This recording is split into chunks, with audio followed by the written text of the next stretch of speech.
श्रीगुरुभ्यो नमः। परमगुरुभ्यो नमः। श्रीमदानन्दतीर्थभगवत्पादाचार्यगुरुभ्यो नमः।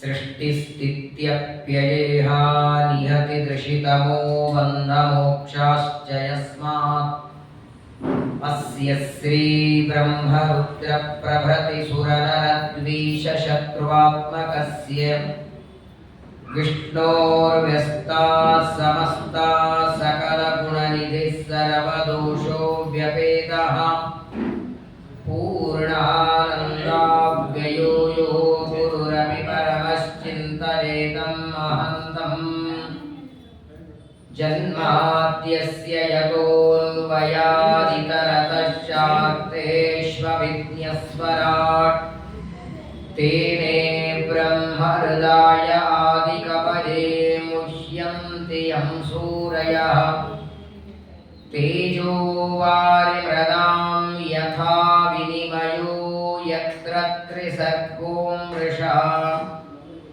धाम्ना स्वेन सदा निरस्तकुहकं सत्यं परं धीमहि निर्मत्योग्रभवार्णवे निजमनोभीष्टं दिशामीति यः सम्यक् ज्ञापयितुं करेण विलसन् मन्थानमन्नेन च रम्यं दामददन् महेशरजतग्रामश्रियोऽलङ्कृतिः करमन्धीश्वरभक्तिबन्धनवशः प्रीतोऽस्तु कृष्णप्रभुः वसुदेवसुतं देवं कंसचाणूरमर्दनं देवकी परमानन्दं कृष्णं वन्दे जगद्गुरुम् कृष्णाय वासुदेवाय देवकी नन्दनाय च नन्दगोपकुमाराय गोविन्दाय नमो नमः। अशेषवाग्जाड्यमलापहन्त्री नवं नवं स्पष्टसुवाक्प्रदायिनि ममेह जुह्वाग्रसुरङ्गनर्तकी भव प्रसन्ना वदने च मे श्रीः लसतु श्रीमदानन्दतीर्थेन्दर्नो हृदम्बरे यद्वचश्चन्द्रिका स्वान्तसन्तापं विनिकृन्तति यस्वानुभावमखिलश्रुतिसारमेकम् अध्यात्मदीपमतिदितिर्षतां तमोन्धम् संसारिणां करुणयाः पुराणगुह्यं तं व्याससूनुपयामि गुरुं मुनीनाम् आपादमौलिपर्यन्तं गुरूणामाकृतिं स्मरेत् तेन विघ्नाः प्रणश्यन्ति सिद्ध्यन्ति च मनोरथाः। श्रीगुरुभ्यो नमः। कथितो वंशविस्तारो भवता सोमसूर्ययोः राज्ञां चोभयवंश्यानां चरितं परमाद्भुतम् स्वस्त्यस्तु सताम् अशेषसन्मङ्गलानि भवन्तु श्लोकैकश्रवणपठनमात्रेण कथावस्तुश्च श्रोतॄणां निखिलकलिकतकल्मषापनूतनपटुतरे मोक्षाद्यखिलपुरुषार्थसाधनीभूते श्रीमद्भागवते महापुराणे दशमस्कन्धे यत्किञ्चित् प्रमेयानुवादः। हरिः ओम् हरिः ओम् हरिः ओम्। श्रीगुरुभ्यो नमः। ಅನಂತ ಗುಣಪೂರ್ಣನಾದ ಸರ್ವಜ್ಞನಾದ ಸರ್ವೋತ್ತಮನಾದ ಜಗಜ್ಜನ್ಮಾದಿ ಕಾರಣನಾದ ಪರಮಾತ್ಮನ ಜೀವೋತ್ತಮರಾದ ವಾಯುದೇವರ ಎಲ್ಲ ತತ್ವಾಭಿಮಾನಿ ದೇವತೆಗಳ ಗುರುಗಳ ಅನುಗ್ರಹದಿಂದ ಶ್ರೀಮದ್ ಭಾಗವತದ 1 ವರ್ಷದ ಸಂವತ್ಸರ ಜ್ಞಾನ ಸತ್ರದಲ್ಲಿ 9 ಸ್ಕಂದಗಳವರೆಗೆ ಪರಮಾತ್ಮನ ಗುರುಗಳ ಅನುಗ್ರಹದಿಂದ ಶ್ರವಣ ಮಾಡಿದ್ದೇವೆ. ಶ್ರೀಮದ್ ಭಾಗವತಂ ಶಾಸ್ತ್ರಂ ಕಲೌ ತೀರೇಣ ಭಾಷಿತಂ ಪದ್ಮಪುರಾಣದಲ್ಲಿ ವೇದವ್ಯಾಸ ದೇವರು ಭಾಗವತದ ಮಹಿಮೆಯನ್ನು ತಿಳಿಸುವಾಗ ಕಲಿಯುಗದೊಳಗೆ ಪ್ರತ್ಯಕ್ಷವಾದ ಕೃಷ್ಣನ ಪ್ರತಿಮೆ ಅಂದರೆ ಭಾಗವತ ಅಂತಾರೆ. ತಾಮ್ರ ಪ್ರತಿಮೆ, ಹಿತಾಳಿ ಪ್ರತಿಮೆ, ಕಂಚನ ಪ್ರತಿಮೆ ಅಂತ ಬೇರೆ ಬೇರೆ ಪ್ರತಿಮೆಗಳ ಪೂಜೆ ಮಾಡ್ತೇವೆ. ಶ್ರೀಮದ್ ಭಾಗವತ ಪುಸ್ತಕ ಇದೊಂದು ಕೃಷ್ಣನ ಪ್ರತಿಮೆ. ಇದನ್ನ ವಾಂಗ್ಮಯ ಪ್ರತಿಮಾ ಅಂತ ಕರೀತಾರೆ. ವಿಶೇಷವಾಗಿ ವೇದವ್ಯಾಸ ದೇವರೇ 18 ಪುರಾಣಗಳನ್ನು ರಚನೆ ಮಾಡಿದರೂ ಕೂಡ ಎಲ್ಲ ಪುರಾಣಕ್ಕಿಂತಲೂ ಶ್ರೀಮದ್ ಭಾಗವತಕ್ಕೆ ಒಂದು ಪ್ರಾಶಸ್ತ್ಯವನ್ನ, ಭಾಗವತಕ್ಕೆ ಒಂದು ದೊಡ್ಡದಾದ ಹಿರಿಮೆಯನ್ನ ವೇದವ್ಯಾಸ ದೇವರೇ ಕೊಟ್ಟಿದ್ದಾರೆ ಅನ್ನೋದಕ್ಕಾಗಿಯೇ ಇವತ್ತು ಪ್ರಪಂಚದ ಯಾವ ಮೂಲೆಗೆ ಹೋದರೂ ಭಾಗವತ ಪ್ರವಚನವನ್ನು ನಾವು ಶ್ರವಣ ಮಾಡ್ತೇವೆ. ಅಂತಹ ಪುರಾಣಗಳಲ್ಲಿ ಪುರಾಣ ರಾಜ ಅಂತ ಮೆರೆಸಿಕೊಂಡಂತಹ ಗ್ರಂಥ ಶ್ರೀಮದ್ ಭಾಗವತ. ವೇದವ್ಯಾಸ ದೇವರು ಭಾಗವತವನ್ನು ರಚನೆ ಮಾಡಿ ಮೊಟ್ಟ ಮೊದಲು ತಮ್ಮ ಮಕ್ಕಳಾದ ಶುಕಾಚಾರ್ಯರಿಗೆ ಉಪದೇಶ ಮಾಡ್ತಾರೆ. ಮನೋನಿಯಾಮಕರು, ಪಾಠಕ್ಕೆ ಪ್ರವಚನಕ್ಕೆ ಮನಸ್ಸು ಬೇಕು. ಊಟ ಮಾಡುವಾಗ ಮನಸ್ಸಿಲ್ದಿರುವ ಒತ್ತಾಯಕ್ಕೆ ತಿನ್ನಬಹುದು. ಇನ್ಯಾವ ಕೆಲಸನೂ ಮನಸ್ಸಿಲ್ಲದೆ ಒತ್ತಾಯದಿಂದ ಯಾರದೋ ಬೆಡೆಗೆ ಮಾಡಬಹುದು. ಆದರೆ ಪಾಠ ಪ್ರವಚನ ಒತ್ತಾಯದಿಂದ ಮಾಡಿದ್ರೆ ತಲೆಗೆ ಹೋಗುವುದಿಲ್ಲ, ಮೊದಲು ಬರೋದೇ ಇಲ್ಲ ಆ ವಿಷಯ. ಮನಸ್ಸಿಗೆ ಹಿಡಿಸಿದರೆ ಹೋಗೋಣ ಪ್ರವಚನಕ್ಕೆ, ಭಗವಂತನ ಕಥೆಯನ್ನ ಕೇಳೋಣ ಅಂತ ಮನಸ್ಸಿಗೆ ಹಿಡಿಸಿದರೆ ಮಾತ್ರ ಒಂದೆರಡು ಮಾತು ಅರ್ಥ ಆಗತ್ತೆ. ಹಾಗಾಗಿ ಮನೋನಿಯಾಮಕರಾದ ರುದ್ರದೇವರನ್ನೇ ಭಾಗವತದ ಉಪದೇಶಕ್ಕೆ ಕಳಿಸಿದ್ದಾರೆ. ದೊಡ್ಡ ಗೊಂದಲ. ಇವತ್ತು ಅನೇಕ ಜನ ರುದ್ರದೇವರನ್ನ ಸ್ಮಾರ್ತರು ಅಂತ ಏನೋ ತಿಳ್ಕೊಂಡಿದ್ದಾರೆ. ವೈಷ್ಣವರು ರುದ್ರದೇವರ ಪೂಜೆ ಮಾಡೋದಿಲ್ಲ. ವೈಷ್ಣವರೇ ಬೇರೆ, ಸ್ಮಾರ್ತರೇ ಬೇರೆ. ಅವರು ರುದ್ರದೇವರ ಪೂಜೆ ಮಾಡ್ತಾರೆ. ಮೊದಲನೇದು ಈ ವೈಷ್ಣವ ಸ್ಮಾರ್ತ ಶಬ್ದಗಳೇ ನಮಗಿನ್ನೂ ಅರ್ಥ ಇಲ್ಲ.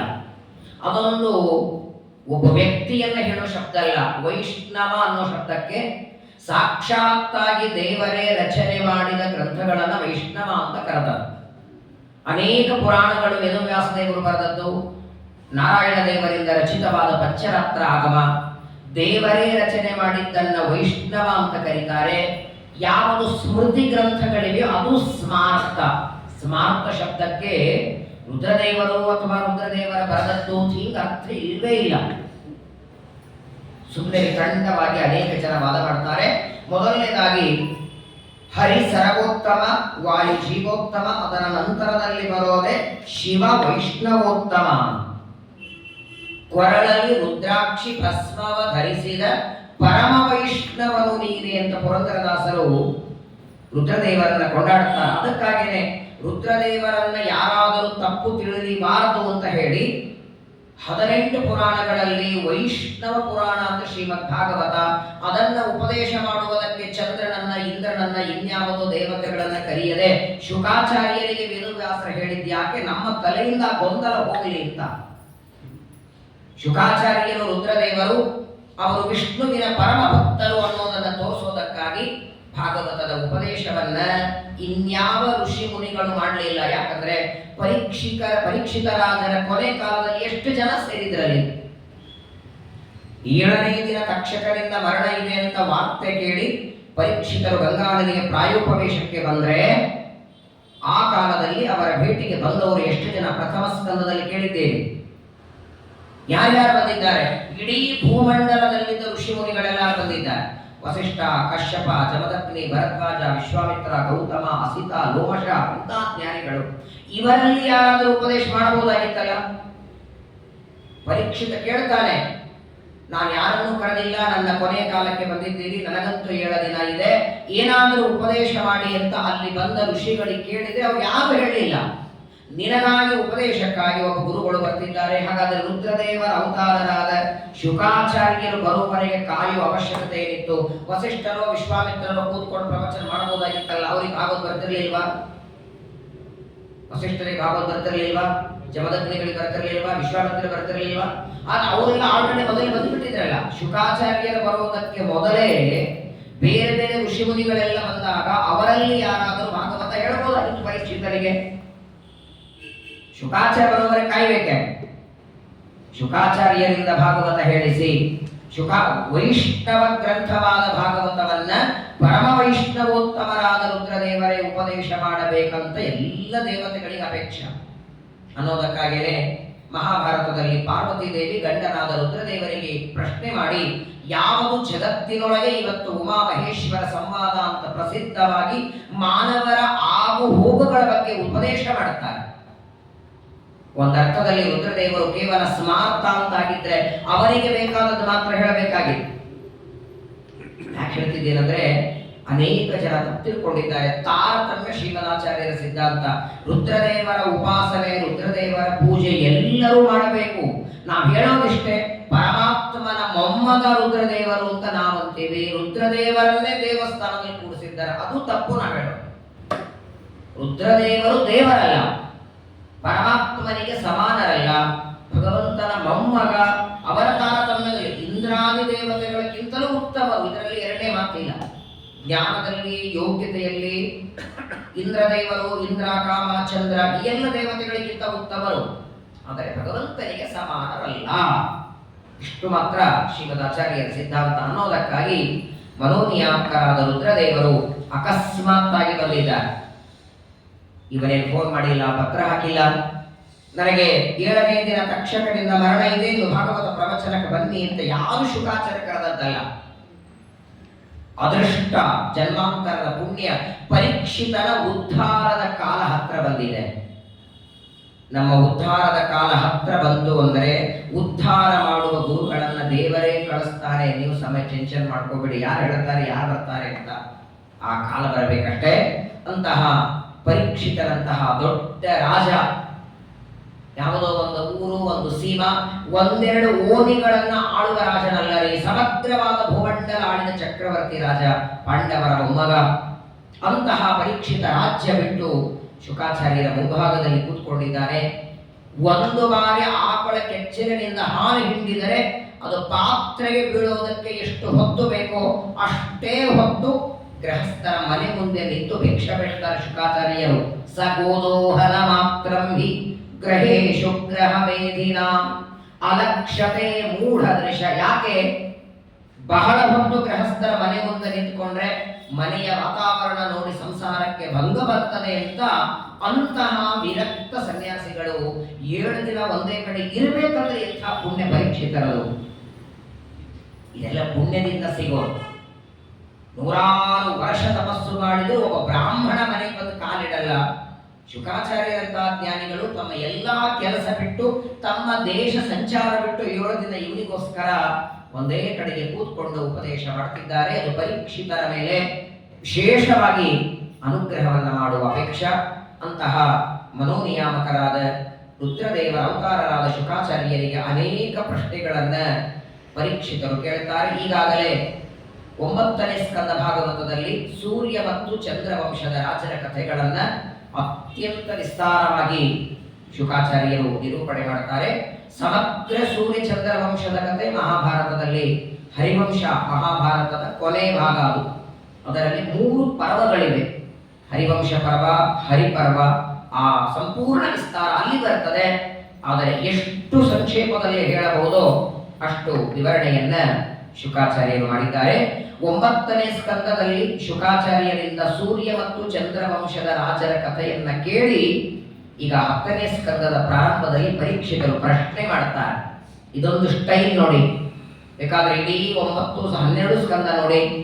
ಒಂದು ಸ್ಕಂದದಲ್ಲಿ ಮುಗಿದಾಕ್ಷಣ ಅದರ ಮುಂದಿನ ಸ್ಕಂದದಲ್ಲಿ ಪರೀಕ್ಷಿತ ಹಿಂದೆ ಆದದ್ದೆಲ್ಲ ಒಪ್ಪಿಸ್ತಿದ್ದಂತೆ. ಇಷ್ಟೊತ್ತು ಇದನ್ನ ಹೇಳಿದಿರಿ, ಇಲ್ಲಿಯವರೆಗೆ ಈ ಕಥೆಯನ್ನ ಹೇಳಿದಿರಿ, ಈ ರಾಜರ ಕಥೆ ಹೇಳಿದಿರಿ, ಈ ವಂಶ ಹೇಳಿದಿರಿ. ಏನು ಒಂದು ಸ್ಕಂದದಲ್ಲಿ ಶುಕಾಚಾರ್ಯರು ಹೇಳಿರ್ತಾರೆ ಅದನ್ನ ಮೊದಲು ಒಪ್ಪಿಸಿ ಇನ್ನು ಮುಂದೆ ಇದನ್ನ ಹೇಳಿ.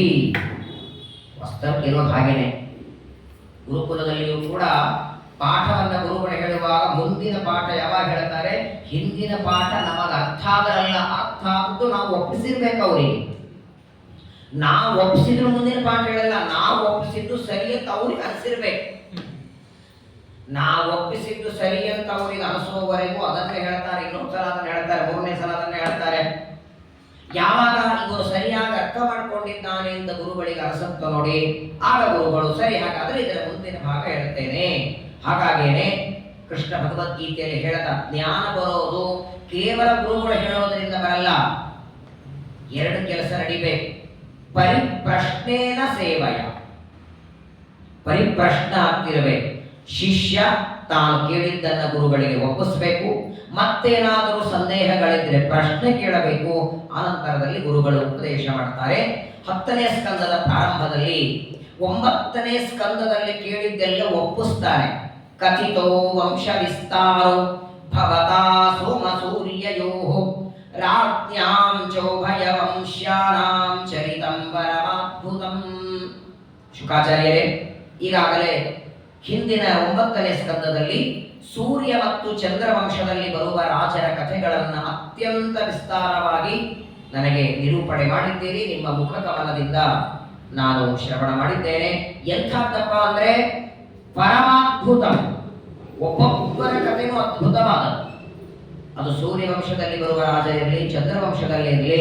ಚಂದ್ರವಂಶದಲ್ಲಿ ಸಾಕ್ಷಾತ್ ಪರಮಾತ್ಮ ಪರಶುರಾಮನಾಗಿ ಅವತಾರ ಮಾಡಿದ ಕಥೆ. ಒಟ್ಟಾರೆ ನೀವು ಹೇಳಿದ್ದೆಲ್ಲವನ್ನ ನಾನು ಚೆನ್ನಾಗಿ ಅರ್ಥ ಮಾಡಿಕೊಂಡಿದ್ದೇನೆ. ಅಷ್ಟೇ ಅಲ್ಲ, 9ನೇ ಸ್ಕಂದ ಭಾಗವತದ ಚಂದ್ರವಂಶದ ಕಥೆ ಹೇಳುವಾಗ ನಹುಷ ರಾಜನ ಮಗನಾದ ಯಯಾತಿ, ಯಯಾತಿಯ ಮಗನಾದವನು ಯದುರಾಜ, ಯದುರಾಜನ ವಂಶದಲ್ಲಿ ಪರಮಾತ್ಮ ಅವತಾರ ಮಾಡಿದ ಅಂತೂ ನೀವು ಹೇಳಿದ್ದೀರಿ. ಅದು ನಿಮ್ಮ ಮುಖದಿಂದ ಕೇಳಿದ್ದೇನೆ. ಈಗ ಆ 9ನೇ ಸ್ಕಂದ ಭಾಗವತದ ಕೊನೆಯ ಅಧ್ಯಾಯ 22ನೇ ಅಧ್ಯಾಯದಲ್ಲಿ ಸುಮಾರು 20 ಶ್ಲೋಕಗಳಲ್ಲಿ ಇಡೀ ಕೃಷ್ಣಾವತಾರ ಹೇಳಿ ಆಗಿದೆ. ವಂಶಾವಳಿಯನ್ನು ಹೇಳುವಾಗ ಶುಕಾಚಾರ್ಯರು ಪರಮಾತ್ಮ ವಸುದೇವ ದೇವಕಿಯರ ಮಗನಾಗಿ, ಮೊದಲು ವಸುದೇವನಿಗೆ ದೇವಕಿಯಲ್ಲಿ 6 ಜನ ಮಕ್ಕಳಾಗ್ತಾರೆ. ಕಂಸ ಕೊಂದಾಗ್ತಾನೆ. 7ನೇಯವರು ಬಲರಾಮ ಹುಟ್ಟಲಿಲ್ಲ. 8ನೇದು ಕೃಷ್ಣ, 9ನೇದು ಪರಮಾತ್ಮನ ತಂಗಿ ಸುಭದ್ರ ಅಂತ ಹೀಗೆ ವಂಶದ ಕಥೆ ಹೇಳ್ತಾ ಕೃಷ್ಣ ಅವತಾರ ಮಾಡಿದ. 106 ವರ್ಷ 6 ತಿಂಗಳವರೆಗೆ ಭೂಮಿಯಲ್ಲಿದ್ದ. 16,108 ಜನ ಸ್ತ್ರೀಯರ ವಿವಾಹ ಮಾಡಿಕೊಂಡ. ಗಾರ್ಹಸ್ಥ್ಯ ಜೀವನ ಮಾಡಿದ. ಅರ್ಜುನನಿಗೆ ಭಗವದ್ಗೀತೆ ಉಪದೇಶ ಮಾಡಿದ. ಒಟ್ಟಾರೆ ಕೃಷ್ಣಾವತಾರ ನಡೆದದ್ದೆಲ್ಲ ಸಂಕ್ಷೇಪ ಹೇಳಿಬಿಟ್ಟಿದ್ದಾರೆ. ಮುಗಿದೈತಲ್ಲ ಮತ್ತೆ 9ನೇ ಸ್ಕಂದದ ಕೊನೆ ಭಾಗದಲ್ಲೇನೆ ಇಡೀ ಕೃಷ್ಣನ ಕಥೆ. ಬರೀ ಅವತಾರ ಮಾಡಿದ್ದಲ್ಲ, ಅವತಾರ ಮಾಡಿದ್ದು, ಗೋವರ್ಧನ ಗಿರಿ ಎತ್ತಿದ್ದು, ಕಾಲಿಯಾವರ್ಧನ ಮಾಡಿದ್ದು, ಗೋಪಿಕಾಸ್ತ್ರೀಯರ ಜೊತೆಗೆ ವಿಹಾರ ಮಾಡಿದ್ದು, ವಿವಾಹ ಮಾಡಿಕೊಂಡದ್ದು, ಗಾರ್ಹಸ್ಥ್ಯ ಜೀವನ, ಉಪದೇಶ ಎಲ್ಲ ಹೇಳಿದ್ದಾರೆ. 9ನೇ ಸ್ಕಂದ ಕೊನೆ ಭಾಗದಲ್ಲಿ ಇದೆ. ಹಾಗಾದ್ರೆ ಅಷ್ಟು ಕೇಳಿದ ಮೇಲೆ ಯಾಕೆ ಪರೀಕ್ಷಿತನಿಗೆ ತೃಪ್ತಿ ಆಗಲಿಲ್ಲ? ಇನ್ನೂ ಹೇಳ್ರಿ ಅಂತ ಈ ಪ್ರಶ್ನೆ ನರಸಿಂಹಾವತಾರ ಹೇಳುವಾಗ, ಮತ್ಸ್ಯಾವತಾರ ಹೇಳುವಾಗ, ಕೂರ್ಮಾವತಾರ ಹೇಳುವಾಗ, ವರಾಹಾವತಾರ, ಹಿಂದಿನ ಯಾವ ಅವತಾರದ ಕಥೆ ಸಂಕ್ಷೇಪದಲ್ಲಿ ಹೇಳಿದಾಗ ಈ ಪ್ರಶ್ನೆ ಕೇಳಿಲ್ಲ. ಎಲ್ಲ ಅವತಾರಗಳ ಬಗ್ಗೆ 5-10 ನಿಮಿಷ ಹೇಳಿದ್ದಾರೆ. ಹಂಗೇನೆ ಕೃಷ್ಣ ಪರಮಾತ್ಮನ ಸಮಗ್ರ ಚರಿತ್ರೆಯನ್ನ ಹೇಳಿ ಮುಗಿಸಿದ ಮೇಲೂ ಸಾಕು ಅಂತ ಯಾಕೆ ಅನಿಸ್ಲಿಲ್ಲ? ಇನ್ನು ಹೇಳಿ ಅಂತಾನೆ ಪರೀಕ್ಷಿತ ರಾಜನಿಗೆ ಶ್ರೀಕೃಷ್ಣನ ಕಥೆಯನ್ನ ಸಂಕ್ಷೇಪದಲ್ಲಿ 1-2 ಮಾತುಗಳಲ್ಲಿ ಕೃಷ್ಣ ಅವತಾರ ಮಾಡಿ ಏನ್ ಕೆಲಸ ಮಾಡ್ತಾನೆ ಅದನ್ನು ಹೇಳಿದರೂ ಕೂಡ ತೃಪ್ತಿ ಆಗಲಿಲ್ಲ. ಇನ್ನು ಹೇಳಿ ಅಂತ ಪ್ರಶ್ನೆಗಳನ್ನ ಪರೀಕ್ಷಿತ ರಾಜರು 10ಮ ಸ್ಕಂದದ ಪ್ರಾರಂಭದಲ್ಲಿ ಪ್ರಶ್ನೆ ಮಾಡ್ತಾರೆ. ಇಲ್ಲಿ 10ನೇ ಸ್ಕಂದದ ಮೊದಲನೇ ಶ್ಲೋಕ ನೋಡಿ, ಏನ್ ಪರೀಕ್ಷಿತರ ಪ್ರಶ್ನೆ ಹಿಂದಿಂದನ್ನ ಒಪ್ಪಿಸ್ತಿದ್ದಾರೆ. 9ನೇ ಸ್ಕಂದದಲ್ಲಿ ತಾವು ಶ್ರವಣ ಮಾಡಿದ್ದನ್ನು ಒಪ್ಪಿಸ್ತಿದ್ದಾರೆ. ಏನಂತಾರೆ? ಕಥಿತಃ ವಂಶ ವಿಸ್ತಾರಃ ಭವತಾ ಸೋಮ ಸೂರ್ಯಯೋಃ. ಸಂಸ್ಕೃತ ಗೊತ್ತಿದ್ದವರು ಆಲ್ಮೋಸ್ಟ್ ನೀವೆಲ್ಲ ಪಾಠಕ್ಕೆ ಅಲ್ಲಿ ಓದೋರಿದ್ದೀರಿ. ಈ ಶ್ಲೋಕದ ಅರ್ಥ ನೋಡಿ. ಭವತ ಅಂದ್ರೆ ತಮ್ಮಿಂದ, ಕಥಿತ ಅಂದ್ರೆ ಹೇಳಲ್ಪಟ್ಟಿದೆ. ಏನದು? ಸೋಮ ಸೂರ್ಯಯೋಃ ವಂಶ ವಿಸ್ತಾರಃ. ಸೋಮ ಅಂದ್ರೆ ಚಂದ್ರ, ಸೂರ್ಯ ಅಂದ್ರೆ ಸೂರ್ಯ, ಸೋಮ ಸೂರ್ಯಯೋಃ ಅಂದ್ರೆ ಅವರಿಬ್ಬರ ವಂಶ ವಿಸ್ತಾರ ಅಂದ್ರೆ ವಿಸ್ತಾರವಾದ ವಂಶವು, ಕಥಿತ ಅಂದ್ರೆ ಇದು ಪರೀಕ್ಷಿತರ ಪ್ರಶ್ನೆ. ನೀವಂತೀರಿ ಪರೀಕ್ಷಿತ ರಾಜರು ಭಾಗವತಕ್ಕೆ ಎಷ್ಟು ಎಚ್ಚರದಿಂದ ಕೂತಿದ್ದಾರೆ. ಅವರು ಎಚ್ಚರದಿಂದ ಕೂತಿದ್ರು, ನಿದ್ದೆ ಮಾಡ್ತಿದ್ರು, ಆಚೆ ಈಚೆ ನೋಡ್ತಿದ್ರು. ಲಕ್ಷ್ಯ ಕೊಟ್ಟು ಪರೀಕ್ಷಿತರು ಭಾಗವತ ಕೇಳಿದ್ರೆ ಈ ಮಾತಾಡಬಾರದು. ಯಾಕಂದ್ರೆ ಪರೀಕ್ಷಿತರು ವಂಶದ ವರ್ಣನೆ ಮಾಡುವಾಗ ಮೊದಲು ಹೇಳಿದ ವಂಶ ಯಾವುದು? ಚಂದ್ರವಂಶ ಮೊದಲು ಹೇಳಿದ್ದ. ಎರಡೂ ವಂಶಗಳು ಬಂದದ್ದು ಏಕಾಲಕ್ಕೆ ಬರಲಿ. ಪರೀಕ್ಷಿತನಿಗೆ ಶುಕಾಚಾರ್ಯರು ಉಪದೇಶ ಮಾಡಿದಾಗ ಮೊದಲು ಸೂರ್ಯವಂಶ, ಆಮೇಲೆ ಪ್ರಶ್ನೆ ಕೇಳುವಾಗ ಏನಂತಾನೆ? ಚಂದ್ರ ಮತ್ತು ಸೂರ್ಯ. ಎಲ್ಲಿ ಲಕ್ಷ್ಯ ಕೊಡ್ತಿದ್ದೀವ? ಏನನ್ಬೇಕಾಗಿತ್ತು ಅವನು? ಮೊದಲು ಎಲ್ಲೇ ಸೂರ್ಯ ಚಂದ್ರ ಎರಡು ವಂಶ ಹೇಳಿದ್ದಾರೆ. ಆದರೆ ಇವರು ಪ್ರಶ್ನೆ ಕೇಳುವಾಗ ಮೊದಲು ಚಂದ್ರ ಶಬ್ದ, ಸೋಮ ಶಬ್ದ ಮೊದಲು ಇಡ್ತಾನೆ. ಸೋಮ ಸೂರ್ಯ ಅನಗಾದವನು ಸೂರ್ಯ ಸೋಮ. ಯಾಕಂದ್ರೆ ಪರೀಕ್ಷಿತ ನಮ್ಮ ಹಾಗೆ ಏನೋ ದಿನಕ್ಕೊಂದು ಅರ್ಧ ಗಂಟೆ ಪ್ರವಚನಕ್ಕೆ ಆ ಅರ್ಧ ಗಂಟೆ ಒಳಗೂ ಅಲ್ಲಿ ಇಲ್ಲಿ ಮಾತುಗಳು, ಅವ್ರ ಕತೆ ಇವರಿಗೆ, ಇವ್ರ ಕತೆ ಅಲ್ಲಿಗೆ, ಮನೆ ವಿಚಾರಗಳು ಇರೋದೇ 1 ಗಂಟೆ ಪ್ರವಚನ. ಆ 1 ಗಂಟೆ ಪ್ರವಚನ ಒಂದು 10 ನಿಮಿಷ ಅಡ್ಡೆಗೆ ಹೋಗಿರ್ತದೆ. ನಿಮ್ಮ ವಿಚಾರಗಳಲ್ಲಿ ಮಾತಾಡ್ತೀರಿ. ಹಾಗೇನಿಲ್ಲ. ಅಲ್ಲಿ ಪರೀಕ್ಷಿತರ ಮುಂದೆ ಕೂತ ಶುಕಾಚಾರ್ಯನ ಮುಂದೆ ಕೂತ ಪರೀಕ್ಷಿತ ಯಾವ ಹರಟೆ ಇಲ್ಲ, ಚಿಂತೆ ಇಲ್ಲ. ಪ್ರವಚನ ಮುಗಿದ್ಮೇಲೆ ಮನೆಗೆ ಹೋಗಿ ಮತ್ತೆ ಅವಳಿಗೆ ತಿನ್ಬೇಕು ಅಂತಿದೆಯಾ ಅವನಿಗೆ? ಅವನು ಕೂತಿದ್ದಾನೆ ಪ್ರಾಯೋಪವೇಶಕ್ಕೆ. ಯಾವ ತಲೆಯಲ್ಲಿ ಬೇರೆ ವಿಚಾರಗಳಿಲ್ಲ, ಯಾವುದೂ ಇಲ್ಲ ಅಂದಮೇಲೆ ಗೊಂದಲ ಮಾಡಿದ ಹೆಂಗೆ? ನಿಮ್ಗೆ ಅನಿಸ್ಬೋದು ಏನಾಚಾರ ಹಿಂದೆ ಮುಂದೆ ಆಗಿರ್ಬೋದು. ಸೂರ್ಯವಂಶ ಅಂತ ಚಂದ್ರವಂಶ ಹೇಳಿದ್ದೇನೋ ಮೊದಲು ಸೂರ್ಯವಂಶ ಚಂದ್ರವಂಶ ಇನ್ನೇನೋ ಗಡಿಬಿಡಿಯಲ್ಲಿ ನಾವು ಅಂದಿರ್ತೀವಲ್ಲ. ಪ್ರಾಯ ನಾವೆಲ್ಲರೂ ಮಾತಾಡುವಾಗ ಕೆಲವೊಂದು ಹಿಂದೆ ಮುಂದೆ ಮಾಡಿರ್ತೀವಿ. ಮನುಷ್ಯರು ಮಾತಾಡೋ ಸರಿ, ಪರೀಕ್ಷಿತ ಹಿಂಗೆ ಹೆಂಗಂದ ತನ್ವಂಶ ಮೊದಲು ಹೇಳಿದ್ರು ಪರವಾಗಿಲ್ಲ. ತಾನು ಚಂದ್ರವಂಶದಲ್ಲಿ ಹುಟ್ಟಿದ್ದಾನೆ, ಚಂದ್ರವಂಶದ ಮೇಲೆ ಅಭಿಮಾನ ಇದೆ, ಬೇಕಾದಷ್ಟು ಚಂದ್ರವಂಶದ ಮೇಲೆ ಪ್ರೀತಿ ಇರಲಿ. ಈಗ ಶಬ್ದ ಬಂದದ್ದೇನಂದ್ರೆ ಕಥಿತ ಅಂದಿ. ನಾನು ನಿನಗೆ ಚಂದ್ರವಂಶದಲ್ಲಿ ಅಭಿಮಾನ ಪ್ರೀತಿ ಬೇಕಾದಷ್ಟಿರಲಿ, ಆದ್ರೆ ಪ್ರಶ್ನೆ ಬಂದದ್ದು ಕಥಿತ ಅಂತಾನೆ. ಕಥಿತ ಅಂದ್ರೆ ಹೇಳಿದ್ರೊಳಗೆ ಮೊದಲು ಸೂರ್ಯವಂಶವನ್ನ ಮೊದಲು ಹೇಳಿ ಚಂದ್ರವಂಶವನ್ನ ಆಮೇಲೆ. ತನಗೆ ಚಂದ್ರವಂಶದಲ್ಲಿ ಪ್ರೀತಿ ಇದ್ದದ್ದಕ್ಕೆ ಅವ್ರು ಹೆಂಗ್ ಅನ್ಬೇಕಾಗಿತ್ತು? ಸ್ವಾಮಿ ಸೂರ್ಯ ಚಂದ್ರವಂಶದ ಕಥೆ ಹೇಳಿರಿ, ಅಥವಾ ಚಂದ್ರವಂಶದಲ್ಲಿ ಅವತಾರ ಮಾಡಿದ ನಾನು, ಚಂದ್ರವಂಶದಲ್ಲಿ ಅವತಾರ ಮಾಡಿದ್ದು ಕೃಷ್ಣ, ಅಂತಹ ಚಂದ್ರವಂಶ ಮತ್ತೆ ಸೂರ್ಯವಂಶ ಹೇಳಿದಿರಿ ಅಂತ ಹಿಂಗೇನಾದರೂ ಅಂದಿದ್ದ ಅಂದ್ರೆ ತನ್ನ ವಂಶದ ಮೇಲೆ ಅಭಿಮಾನ ಇದ್ದದ್ದಕ್ಕೆ ಮೊದಲು ಚಂದ್ರ ಶಬ್ದ ಇಟ್ಟಿದ್ದಾನೆ ಅಂತ ಅನ್ನಬಹುದಾಗಿತ್ತು. ಹಂಗೇನೂ ಇಲ್ಲ. ಕಥಿತ ಸೋಮ ಸೂರ್ಯಯೋಹೋ ವಂಶಃ, ವಂಶಾನು ವಿಸ್ತಾರ ಅಂತ ಬಿಟ್ಟಿದ್ದಾರೆ. ಹಾಗಾಗಿ ಪರೀಕ್ಷಿತ ರಾಜರು ಭಾಗವತ ಶ್ರವಣ ಮಾಡುವಾಗ ಗೊಂದಲ ಮಾಡಿಕೊಂಡ್ರೆ, ಅಥವಾ 9ನೇ ಸ್ಕಂದದಲ್ಲಿ ಹೇಳಿದ್ದನ್ನು 10ನೇ ಸ್ಕಂದ ಬರೋದಲ್ಲಿ ಮರೆತು ಬಿಟ್ರೆ, ಮೊದಲು ಸೂರ್ಯವಂಶನೋ ಚಂದ್ರವಂಶನೋ ಏನೋ ಗೊತ್ತಿರೊಟ್ಟಿಗೆ ಆಯ್ತು. ಯಾಕಂದ್ರೆ ಮೊದಲನೇದು ಈ 9ನೇ ಸ್ಕಂದ ಭಾಗವತದಲ್ಲಿ ಮುಗಿಯುವವರೆಗೂ ಎಲ್ಲಿ ಎಷ್ಟೋ ಜನ ಕೆಲವೊಂದು ದಿನ ಬಂದಿರಿ, ಕೆಲವೊಂದು ದಿನ ಬಂದಿಲ್ಲ. 9ನೇ ಸ್ಕಂದ ರಾಜರ ಕಥೆ ಕೇಳ ನಾನೇ ಪರೀಕ್ಷೆ. ಯಾವ ರಾಜರಾದ್ಮೇಲೆ ಯಾವ ರಾಜರು ಬಂದರು, ಯಾಕೆ ಪಾಪ ಏನೋ ನೀವು ಅನಿವಾರ್ಯ ಕೆಲಸದ ಕೆಲವರು ಒಂದಿನ ಬಂದಿಲ್ಲ, ಹಾಗಾಗಿ ಸಂಪೂರ್ಣ ನಿಮ್ಗೆ ಗೊತ್ತಿಲ್ಲ, ಅದು ಬೇರೆ ಅನಿವಾರ್ಯವಾದ ಕಾರಣದಿಂದ ಬಂದಿರಲಿಕ್ಕಿಲ್ಲ ನೀವು ಪ್ರವಚನಕ್ಕೆ. ಹಾಗಾಗಿ ನಿನ್ನೆ ದಿವಸ ಒಬ್ಬ ರಾಜನ ಕಥೆ ಹೇಳ್ತೀವಿ, ಇವತ್ತು ಬಂದಿರಲ್ಲ, ಆ ಕಥೆ ಪ್ರವಚನ ಆಗ್ಬಿಟ್ಟಿರ್ತದೆ. ಮಾರನೇ ದಿನ ಇನ್ನೊಬ್ಬ ರಾಜನ ಕಥೆ ಆಗಿರ್ತದೆ. ನೀವು ಬರದೇ ಇದ್ದ ದಿನ ಆದ ಪ್ರವಚನ ನಿಮ್ಗೆ ಹೆಂಗ್ ಗೊತ್ತಾಗೋದು? ಸಮಸ್ಯೆ ಇಲ್ಲ, ಕೇಳಿ ಎದುರುಗಡೆ ಕೂತ್ಕೊಂಡು ಕೇಳಿದ್ದೆ ನೆನಪಿರಲ್ಲ, ರೆಕಾರ್ಡ್ ಆಮೇಲೆ ಇರಲಿ. ಆದರೆ ಪರೀಕ್ಷಿತನಂತಹ ರಾಜರು ಮೇಲಾಗಿ ಕೊನೆಯ ಅವಸ್ಥೆಗೆ ಬಂದಿದ್ದಾರೆ. ಅವರು ಚರ್ಮ ದೇಹ, ಅದು ಇನ್ನು ಹಾವು ಕಳೆದು ಸತ್ರೆ ಡೈರೆಕ್ಟ್ ಮೋಕ್ಷ. ಈ ಅವಸ್ಥೆಗೆ ಬಂದ ಪರೀಕ್ಷಿತರು ಈ ರೀತಿ ವ್ಯತ್ಯಾಸ ಮಾಡಬಹುದೇ ಅಂತ ಸಾಮಾನ್ಯರಿಗೆ ಬರೋ ಪ್ರಶ್ನೆ. ಯಾರಿಗೆ ತಲೆ ಕೆಡಿಸ್ಕೊಳ್ಳೋದಿಲ್ಲ. ಈ ದಶಮಸ್ಕಂದನು 7 ದಿನ ಸಪ್ತಾಹದಲ್ಲಿ ಕೇಳುವಾಗ, 7 ದಿನ ಪ್ರವಚನ ಕೇಳುವಾಗ ಯಾವಾಗ ಇಷ್ಟೆಲ್ಲ ಇರ್ತಾರೆ ಯಾರು ಹೇಳಿಕ್ಕಾಗ್ತದೆ? ಪರೀಕ್ಷಿತ ರಾಜರು ಶುಕಾಚಾರ್ಯರಿಗೆ 9ನೇ ಸ್ಕಂದದಲ್ಲಿ ಹೇಳಿದಂತಹ ಕಥೆ ಹೇಳಿರಿ, ಸೂರ್ಯ ಚಂದ್ರವಂಶದ ರಾಜನ ಕಥೆ ಹೇಳಿರಿ, ಇನ್ನು ಚಂದ್ರವಂಶದಲ್ಲಿ ಬರುವ ಕೃಷ್ಣನ ಕಥೆ ಹೇಳಿ ಅಂತ ಪ್ರಶ್ನೆ ಮಾಡಿದ. ಶುಕಾಚಾರ್ಯ ಉತ್ತರ ಕೊಟ್ಟರು. ಆದರೆ ಇಲ್ಲೊಂದು ಮಾತನ್ನ ನಾವು ಮರಿಬಾರದು. ಈ ರೀತಿಯಾಗಿ ಸೋಮ ಸೂರ್ಯಯೋಹೋ ಅಂತ ಪರೀಕ್ಷಿತ ರಾಜರು ಪ್ರಶ್ನೆಯನ್ನ ಮಾಡಿ ಸೋಮ ಶಬ್ದ ಮೊದಲಿಟ್ಟು ಸೂರ್ಯ ಶಬ್ದ ಆಮೇಲೆ ಇಟ್ಟು ಉಪದೇಶ ಮಾಡಿದ್ದು ಮೊದಲು ಸೂರ್ಯವಂಶ ಚಂದ್ರವಂಶ. ವ್ಯತ್ಯಾಸ ಯಾಕೆ ಮಾಡಿದ್ರು ಅಂದ್ರೆ, ಇದಕ್ಕೆ ಸತ್ಯಧರ್ಮ ತೀರ್ಥರು ತುಂಬಾ ಚೆನ್ನಾಗಿ ಹೇಳ್ತಾರೆ. ನೀವು ತಪ್ಪು ಅರ್ಥ ಮಾಡ್ಕೊಂಡಿರಿ ಅಂತಾರೆ, ಅವನು ಕರೆಕ್ಟೇ ಹೇಳಿದ್ದಾನೆ. ಮೊದಲನೇದಾಗಿ ಸೋಮ ಸೂರ್ಯೋಹ ಅನ್ನುವಲ್ಲಿ ಸೋಮ ಅಂತಿದೆಯಲ್ಲ, ಅದು ಸೋಮ ಅನ್ನುವ ಶಬ್ದ ನೀವೇನು ಅರ್ಥ ಮಾಡ್ಕೊಂಡಿರಿ? ಅಲ್ಲ, ಅದು ರುದ್ರದೇವರನ್ನ ಹೇ ಶುಕಾಚಾರ್ಯರೇ ಅಂತ ಸಂಬೋಧನ. ಸೋಮ ಶಬ್ದಕ್ಕೆ ಚಂದ್ರ ಅಲ್ಲರೇ, ಉಮಾದೇವಿಯಿಂದ ಸಹಿತರಾದ ಹೇ ಸೋಮ. ಉಮಾದೇವಿ, ಪಾರ್ವತಿ ದೇವಿಗೆ ಉಮಾ ಅಂತ ಹೆಸರು. ಹೂ ಅಂದರೆ ಎಲೆಯನ್ನ ತಿಂದು ತಪಸ್ಸು ಮಾಡುವಾಗ ತಾಯಿ ಮಾ ಬೇಡ ಅಂತಾಳೆ. ಒಣಗಿದ ಎಲೆ ತಿಂದು ರುದ್ರದೇವರೇ ಗಂಡಾಗಬೇಕು ಅಂತ ತಪಸ್ಸು ಮಾಡ್ತಾರೆ, ಸ್ಕಂದ ಪುರಾಣದಲ್ಲಿ ಬರ್ತದೆ. ಮಾ ಬೇಡ ಬೇಡ ಅಂತದ್ದಕ್ಕೆ ಹೆಸರೇ ಉಮಾ ಆಯಿತು. ಆ ಉಮಾದೇವಿಯಿಂದ ಸಹಿತರಾದದ್ದರಿಂದ ಸೋಮ ಅಂದ್ರೆ ಶುಕಾಚಾರ್ಯರೇ, ಅವರನ್ನ ಸಂಬೋಧನ ಮಾಡಿದ್ದದು. ಹೇ ಸೋಮ, ಎಲೆ ಶುಕಾಚಾರ್ಯರೇ. ಸೂರ್ಯಯೋಹೋ, ಅದು ದ್ವಿವಚನ, ಸಂಸ್ಕೃತ ಗೊತ್ತಿದ್ದವರಿಗೆ ಗೊತ್ತಾಗತ್ತೆ. ಸೂರ್ಯಸ್ಯ ಸೂರ್ಯಯೋಹೋ, ಸೂರ್ಯಾಣಾಂ ಷಷ್ಠಿ, ಷಷ್ಠಿ ವಿಭಕ್ತಿ ದ್ವಿವಚನ, ದ್ವಿವಚನಕ್ಕೆ ಎರಡು ಅರ್ಥ. ಮತ್ತೆ ಪ್ರಶ್ನೆ ಬರುತ್ತೆ, ಇಬ್ಬರು ಸೂರ್ಯರಿದ್ದಾರೆ. ಸೋಮ ಅನ್ನೋದಕ್ಕೆ ಉಮಾದೇವಿಯಿಂದ ಸಹಿತರಾದ ಹೇ ರುದ್ರದೇವರೇ ಅಂತ ನೀವು ಅರ್ಥ ಮಾಡಿದ್ರಿ. ಹೇ ಸೋಮ ಅಂದ್ರೆ ಶುಕಾಚಾರ್ಯರೇ. ಸೂರ್ಯಯೋಹೋ, ಎರಡು ಸೂರ್ಯಗಳ ವಂಶ. ಎರಡು ಸೂರ್ಯವಂಶ ಎಲ್ಲಿದೆ? ಸೂರ್ಯವಂಶ ಒಂದೇ. ಹಾಗಾದ್ರೆ ಸೂರ್ಯಯೋಹೋ ಸಮಾಸ ಹೆಂಗ್ ಮಾಡ್ಬೇಕದನ್ನ? ಸೂರ್ಯಯೋಹೋ ಬಿಡಿಸ್ಬೇಕು ಹೇಗೆ?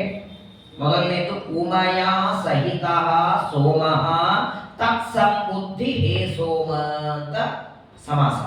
ಸೂರ್ಯಯೋಹೋ ಅನ್ನುವ ಹೆಂಗ್ ಬಿಡಿಸ್ಬೇಕು?